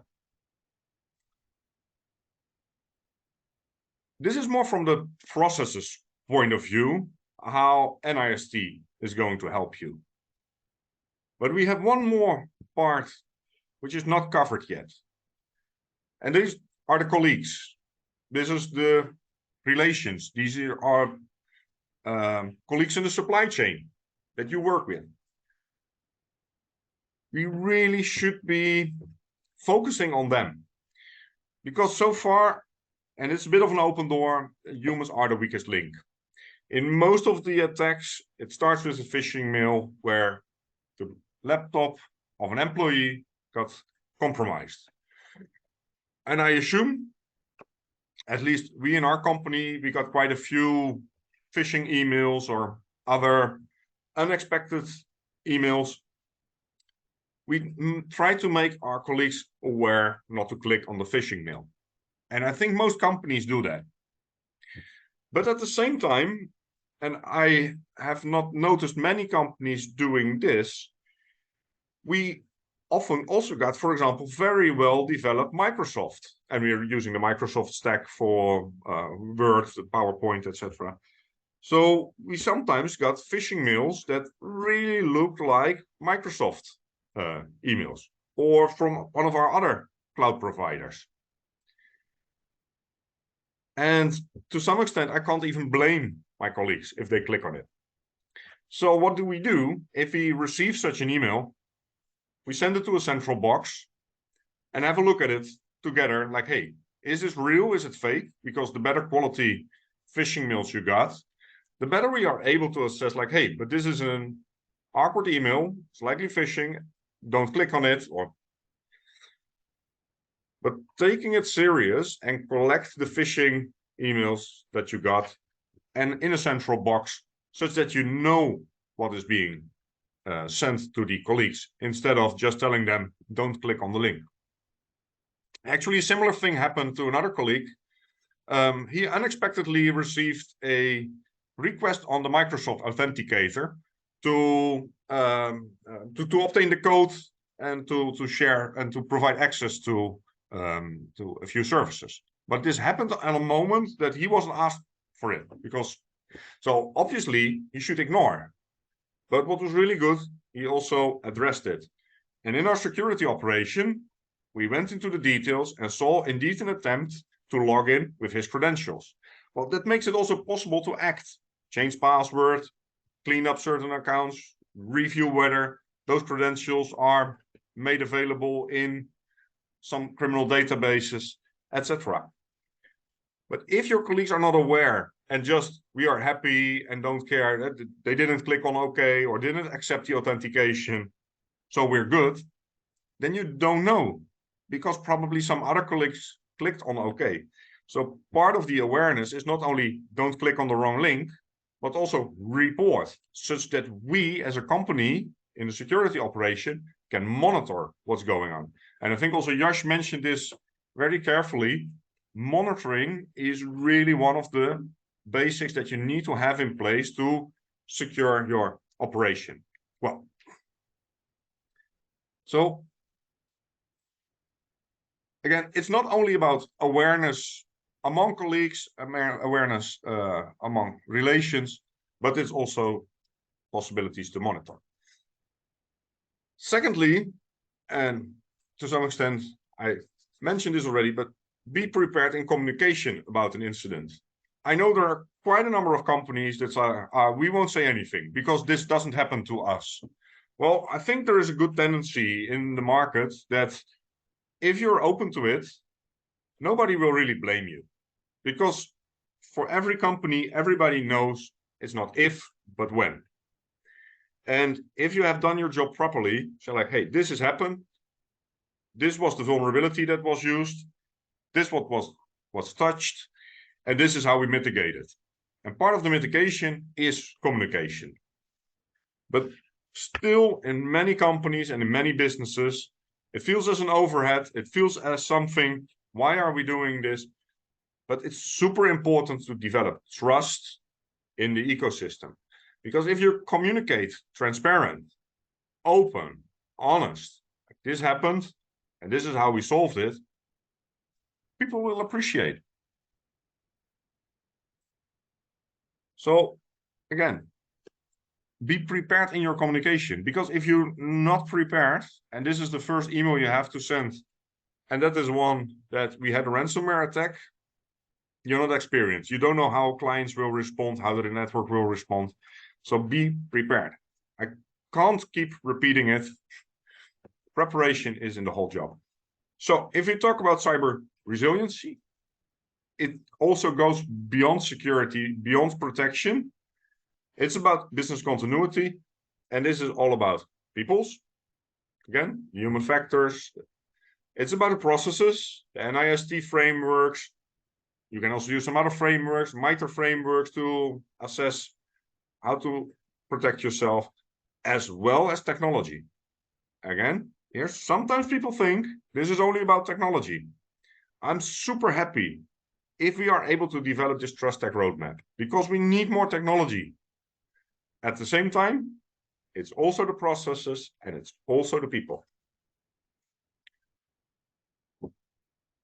So the key takeaways for module number 4, take advantage of the available trust and security frameworks and guidelines. Just read the digital trust framework. What does this imply for your organization? How are you going to use it? And also use here the power of common sense. It's not like you have implemented the framework and you're done, or you have bought this very good firewall and you're done. No, you have to buy those means. You have to have your protections in place. And at the same time, use your common sense. Keep thinking you are responsible. You never can put away responsibility for your operation to somebody else. And this makes you in a leadership position, also not just delegate, but build assurances. Are you sure that either things are secure or if things go wrong, you're monitoring? Do you have all your assets monitored and in place? Well, it's a whole range and it's a lot, and we can't address it all during this masterclass, but it's up to you. You are responsible and you have to take care that you have done what you have to do. In a space where the human is the weakest link, I really like the Gartner item where they say like, well, there's huge challenges regarding the developers as well that can put the doors wide open, either the colleagues that click on a link in a phishing email. So do you have the processes in place to monitor, to learn, and to make your company cyber resilient? So what's next? We're moving towards the end of the masterclass. And I would really like to challenge you, work out your digital trust and user resiliency strategy. And as the digital trust framework said, this is including privacy concerns, cybersecurity concerns, the whole range of elements that you need to have in place to be prepared in this era. You need to find a good balance. Even if you're a small company, you can't build security from day one without having a product. At the same time, only focusing on time to market and your product without looking at security, it doesn't help. So here you need to also have your common sense and use the help of the standards and the guidelines. I would say in developing this strategy, don't be naive. Don't think it's only happening or it's happening next year, but not today. Really be on top and look what's going on. Be prepared, theories, frameworks, it's there. Use them and look at the humans. They are the weakest link. If you have questions, if you would like to get in contact with me, feel free to approach. It was a big pleasure to contribute to this masterclass, share our ideas, my thoughts on many matters. Really thankful also to my colleagues, the experts, Prof. Lam and Yash, that contributed. And I would like to conclude with the bad news. There is no silver bullet. You have to do it yourself. Thank you very much. Thank you very much, Mark, for taking us through the final module where we discussed the critical aspects of business continuity and what organizations can actually do to ensure resilience and continuity in the face of cyber attacks. With that, ladies and gentlemen, we will move forward to the next segment, which is where we discuss how innovation can be unplugged in the era of multi-cloud and how exactly can we leverage zero trust. Let's move forward to that segment, ladies and gentlemen.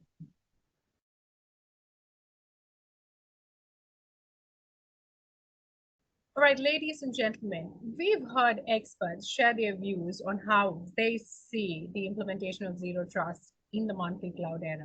We've also seen an exhaustive masterclass where our masterclass coach has taken us from different modules on how we can envision the future of cyber resilience. With that now, ladies and gentlemen, we will take a deep dive into how we can actually unplug this innovation. The next segment that we're bringing in is called Innovation Unplugged, and we're going to take a look at how we can leverage zero trust in the multi-cloud era. Today's rapidly evolving digital landscape, we've seen businesses increasingly rely on multi-cloud environments for scalability and flexibility. All of this ensure robust cybersecurity, and this has become more critical than ever today. The concept of zero trust security has gained prominence as an effective strategy to protect sensitive data and systems in this complex environment. And through the panel discussion that we're going to have next, we aim to outlay the nuances of implementing zero trust principles in the multi-cloud era. I am joined by eminent subject matter experts today, so please join me in welcoming Mr. Lucas Salter, General Manager for Data Protection Solutions at Dell Technologies, Asia Pacific and Japan. Welcome, Lucas. Thanks, great to be here. We're also joined by Mr. Jay Wally, who is the Senior Director for Virtual Cloud Network at VMware APJ Regional. Let's join in and welcome him. Thank you. Great to be here as well. Thank you very much for the both of you for taking out your valuable time to join us today for this conversation. And with that, I'm going to jump right in. And while we are talking about implementing any kind of framework or new technology, the two things that organizations potentially weigh against each other are the challenges and benefits.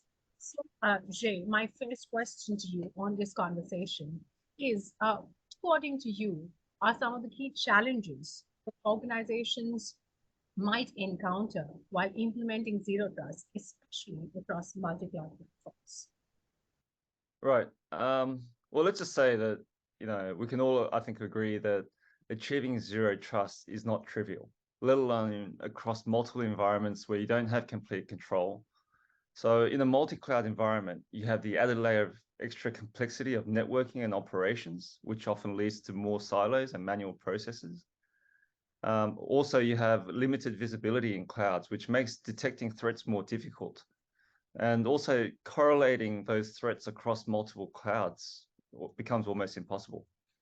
And lastly, you have the human skills and resource challenge as well, as all clouds are different, requiring their own network and security constructs, which requires specialist skills, which makes it difficult for organizations to hire, train, and retain people. So I'll say there's some of the key challenges that organizations have. Thank you very much, Jay, for outlining the challenges, in that fashion. And as we understand that zero trust requires communication across a wide variety of data, devices, systems, and of course, people like you outlined. And if any of these components are not properly secured, then the entire system is, of course, at risk. On the flip side, Jay, we've seen that there are compelling benefits that organizations stand to gain from the implementation of zero trust. What are a couple of those benefits that zero trust has to offer to organizations? Right. So, I think, we can all agree security is very important. And if you get your zero trust architecture right, really the benefits are that you'll limit your exposure, even in the case of successful attacks. That will reduce your time, cost, and resources to clean up the mess as well. And there's obviously a variety of benefits that you're going to get from security, even stopping, attacks directly as well. But I also think when you think about multi-cloud and the benefits that it offers to organizations, having a multi-cloud zero trust architecture will give organizations, I think, actually the freedom to deploy their workloads where it makes the most sense for them, from a cost, agility, resiliency, and service perspective.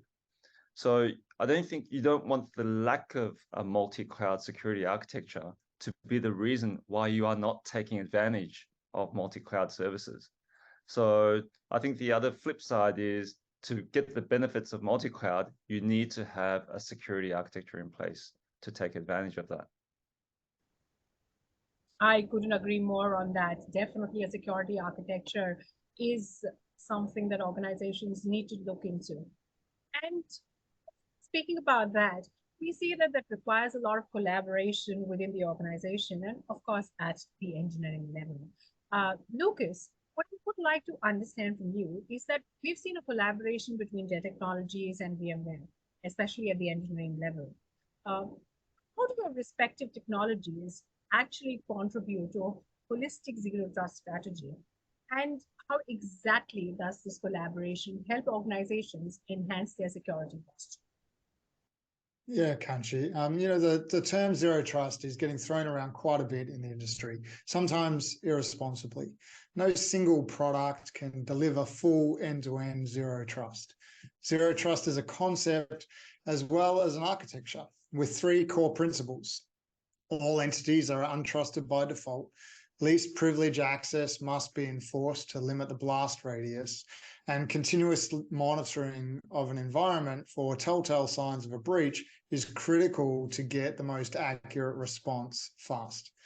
Dell's Innovation Index reported that 77% of the 6,600 individual respondents were or are yet to explore or build a zero trust architecture.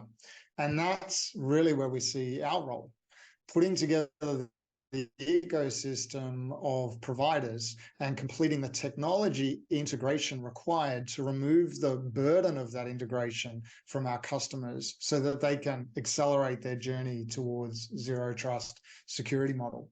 You know, we're operating in a world of multi-cloud and IoT and AI ML at the edge, you know, where all of that's reigning supreme. A robust zero trust strategy and architecture is a result of comprehensive planning and incremental change.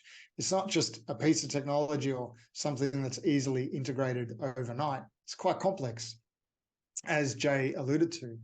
The US Department of Defense's zero trust strategy actually has 7 pillars, and you know, ultimately they form the backbone of a resilient IT environment. But organizations only generally think about them in silos, and this impedes zero trust effectiveness. And when we're thinking about those 7 pillars across things like users and devices and applications and workloads, data, network and environment, automation, orchestration, and visibility and analytics, it's about getting them all right and lifting them all up so that you're not impacting your zero trust North Star.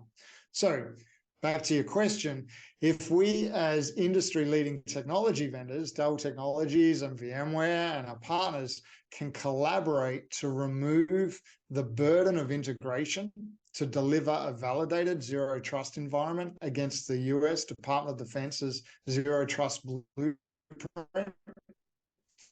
that addresses all 7 pillars of that strategy so that our customers don't have to do it on their own, then the opportunity for security to be enhanced is quite significant. It's actually quite significant across every industry sector and every organization size, whether you're small or very large. For individual organizations, it means that they can embrace a zero trust security model as their North Star and make it a reality. For industries, it could actually mean that they are more readily able to secure their own supply chain and build better and bigger business partnerships with other organizations that think similarly. And the potential for government organizations to communicate globally also shifts. That's quite brilliant, actually, and so do the numbers talk, you know, and like we've seen that the Dell's Innovation Index has reported that about 77% of organizational leaders that were surveyed are yet to explore or build an actual zero trust architecture. So there's a lot of work that needs to be done in putting together the ecosystem, and I believe that a lot of that comes from the practical implementation and the implementations that would come with the strategies that needs to be put in place. So Lucas, could you share some strategies or tools or technologies that organizations can actually consider while implementing zero trust, especially in the purview of multi-cloud environments? And how exactly can they strike a balance between security and user experience? Yeah, okay. So I guess, as I just said, that, you know, understand that if you want to embark or enable building an advanced zero trust environment, which is what Dell Technologies and our partners are doing with Project Fort Zero, that you're going to have to address all 7 pillars of that Department of Defense zero trust strategy at the same time. You need to lift each pillar. Often organizations, you know, as I said, focus on one pillar at a time. So they might focus on securing the user with multi-factor authentication, but not protect the data or segment the network. And that can lead to inconsistencies. It can lead to gaps that are unidentified, and probably really important today, it can lead to overspend. You know, we're operating in a challenging economic environment, and overspend on security strategy is not something organizations want to realize. So some practical strategies are to, you know, first of all, assess your current state, map your existing controls, assess the requirements and that you've got all of the requirements satisfied so that you can identify the areas to start at. Prior preparation to embark on a zero trust strategy is really important. Define the policies and establish strong identity and access management capabilities to get that user experience sorted, and deploy network segmentation to reduce the surface area of attack and limit that blast radius should you be compromised. And ensure overall that you've got that ability to log and monitor your environment so that you can consistently learn and identify behaviors that you don't want in the environment or telltale signs of a breach. Doing that across multi-cloud can be quite complex. So you've got to work out where are your critical services and where are your critical workloads. So in and amongst all of that, identifying critical services and data actually helps organizations focus on what's important first. Some organizations, to ensure that they've got that right balance between usability and security, have actually built out a new zero trust validated environment to move workloads to. So they'll migrate their most critical services and workloads to that new zero trust validated environment first, and they will have identified the users or the devices that need to go there as well. It means that they're protecting their most critical data sets, their most critical workloads first, and then taking a phased approach to continue to execute on that overall journey. That's quite brilliant, Lucas, and thank you very much for laying it out in that fashion. And the one thing that I caught on to in that articulation is, that while organizations are moving at their most critical workloads, and the entire environment is being worked around, the one thing that we need to ensure is to not disrupt existing operations, and which actually opens up to my next question that I have for you, Jay. While zero trust implementation are being done, there is, an implication on the operations that organizations actually see. So how can organizations ensure that these security measures that are put into place do not actually hinder agility and innovation within multi-cloud systems? Yeah, I think as Lucas mentioned, getting that architecture right, I think is the first thing. And then from there, getting your priorities as to what you want to start off with. You guys alluded to it before, but, from an operations perspective, dealing across multiple environments where you don't necessarily have control, it can be quite hard to get that common consistency of policies and operations. And I'll add a third point, which is something that can scale to meet the requirements of ever increasing workloads, etc. So the implications of running that across multiple environments are quite huge. So you have to think about how you're going to run the same security policies across different environments, whether it's AWS or Azure, because they require their own security constructs, which are different to each other. And it's also different to what's in your data center as well. So you need to really think about how to get as much commonality across the clouds as much as possible to reduce the requirements on your teams, so you can obviously run fast. And secondly, I would encourage organizations to look at some foundational technologies first and build up from there. There are a lot of solutions out there trying to provide zero trust solutions, and they're getting shinier than the next. And there's ever increasing number of solutions out there. So I would actually start with technologies that may not be as shiny now, but still have a great impact, like microsegmentation. Because if you look at what happened with the Cloud Nordics case, one of the key gaps that I saw in there was that a malware that infected a server was able to hop around to other servers until it got to the server that contained the customer data information, and it was able to extract that. Now, if you had a simple technology like microsegmentation with added layer of advanced security, it could have stopped that movement, or it could have given the security teams more time to detect the suspicious movement for them to investigate further. So I think in a multi-cloud environment where you want to move fast, you have to look for some of these technologies that you can deploy with consistent policy and consistent operations across many different infrastructures at scale. And this will ensure that you go fast and not hinder innovation going forward. Thank you very much, Jay. And that's quite nicely laid out for all of us. From here, actually, I wanted to switch gears on the conversation because we've been speaking about how organizations can actually implement and what are the operational implementations of this technology. What I would like to now focus on is the regulatory compliance aspect of this. And Lucas, with your permission, I'd like to bring this question to you. That we're seeing data privacy regulations becoming more stringent by the day. How can Zero Trust actually assist organizations in achieving compliance across multi-cloud? Yeah, okay. Well, I think Jay just pointed to something there, which was hindering innovation. You know, we're all in digital organizations today, and data privacy regulations have become more stringent because data has fundamentally become more valuable, particularly the data that is related to the privacy of individuals.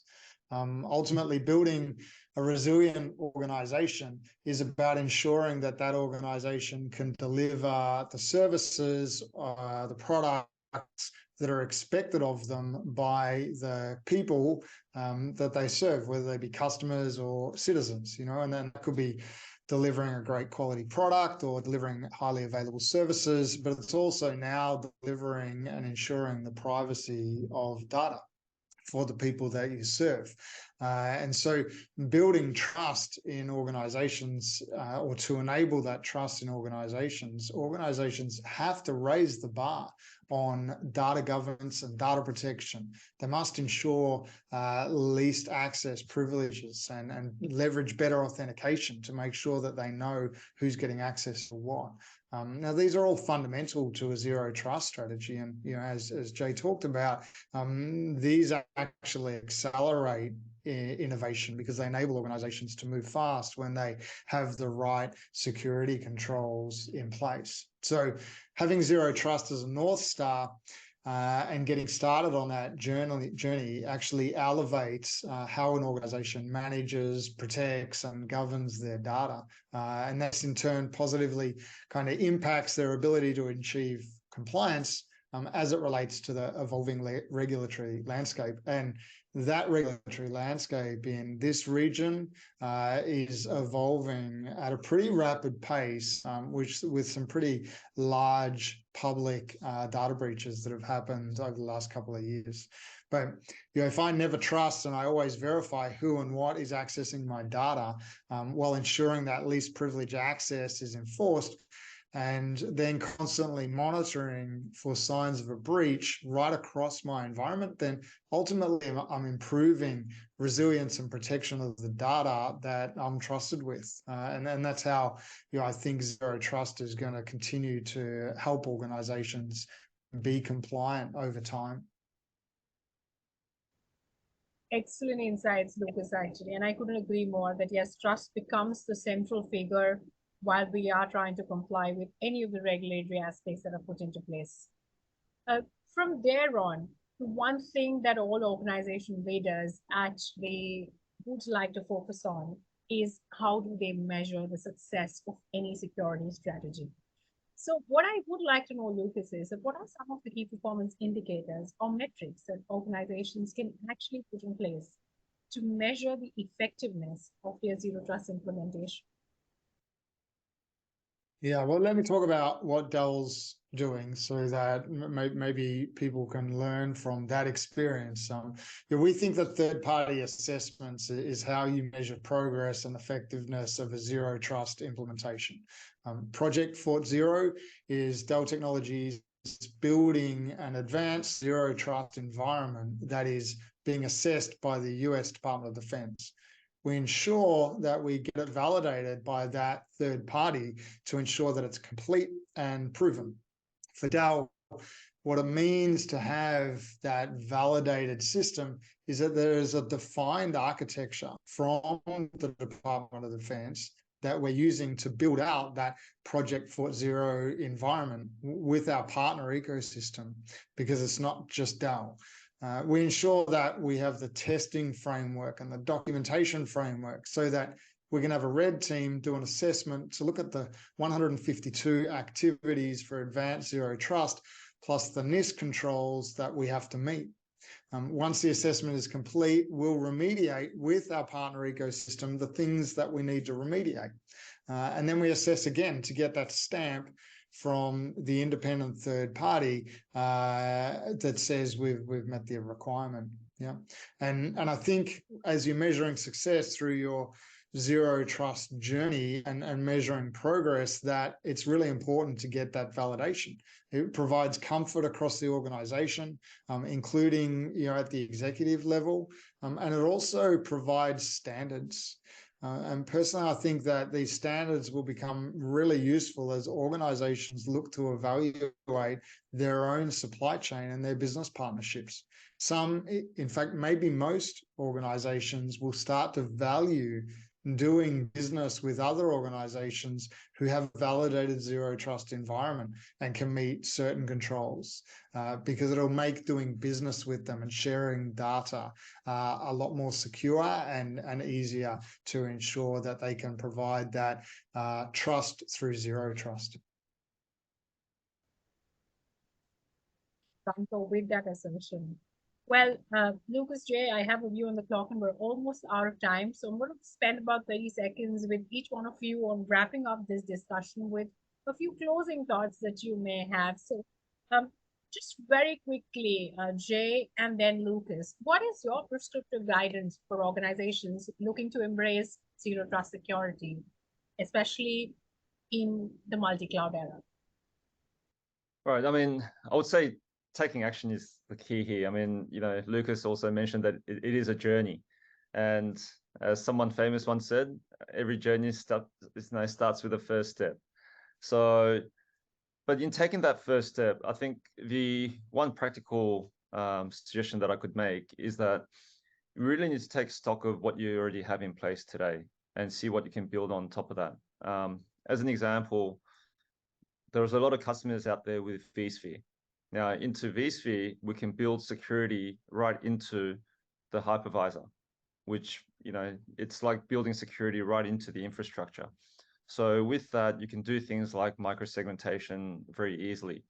Now, the benefits of some of these solutions are because you're using the same tools that you're very familiar with, and then you get that added layer of security, which is built right into the infrastructure.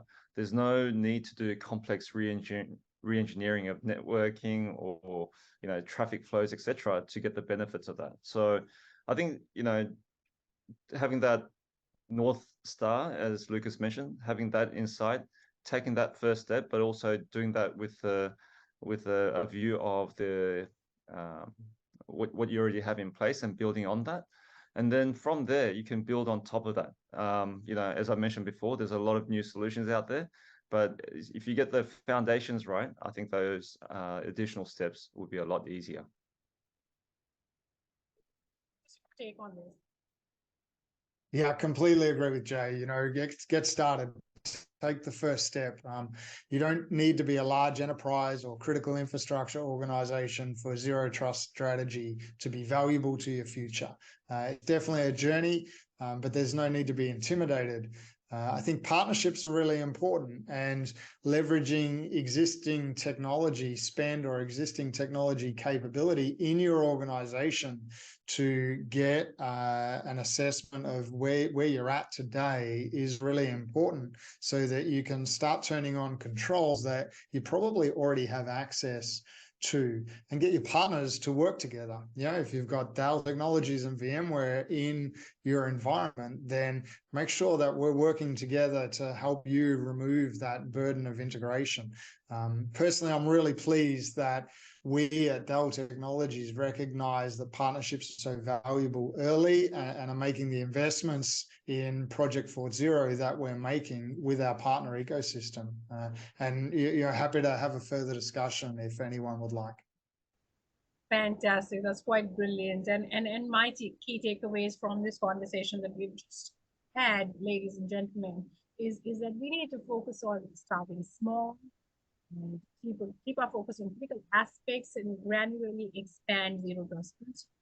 On another front, foster a culture of security awareness and continuous improvement within the organization.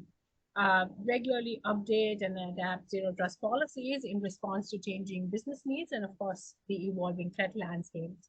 And, of course, collaborate with trusted partners to ensure a holistic and future-ready approach to zero trust security, especially in the backdrop of multi-cloud environments.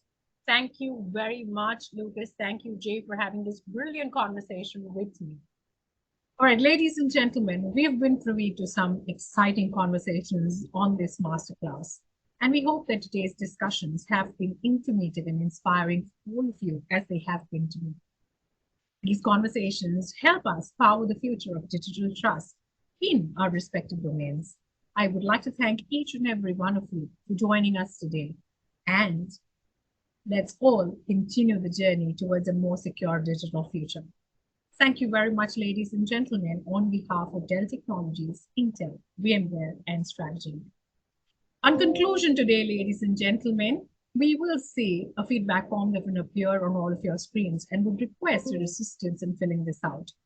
Your feedback is invaluable to us and helps us improve the content, structure, and delivery of our conferences. And hence, we would request you all to please mention any suggestions or recommendations that you have for us. Thank you once again, ladies and gentlemen, for spending your valuable time with us today. We look forward to welcoming you at our upcoming conferences, webinars, and masterclasses. Thank you once again, ladies and gentlemen. Stay safe, stay healthy, and do enjoy the rest of your day.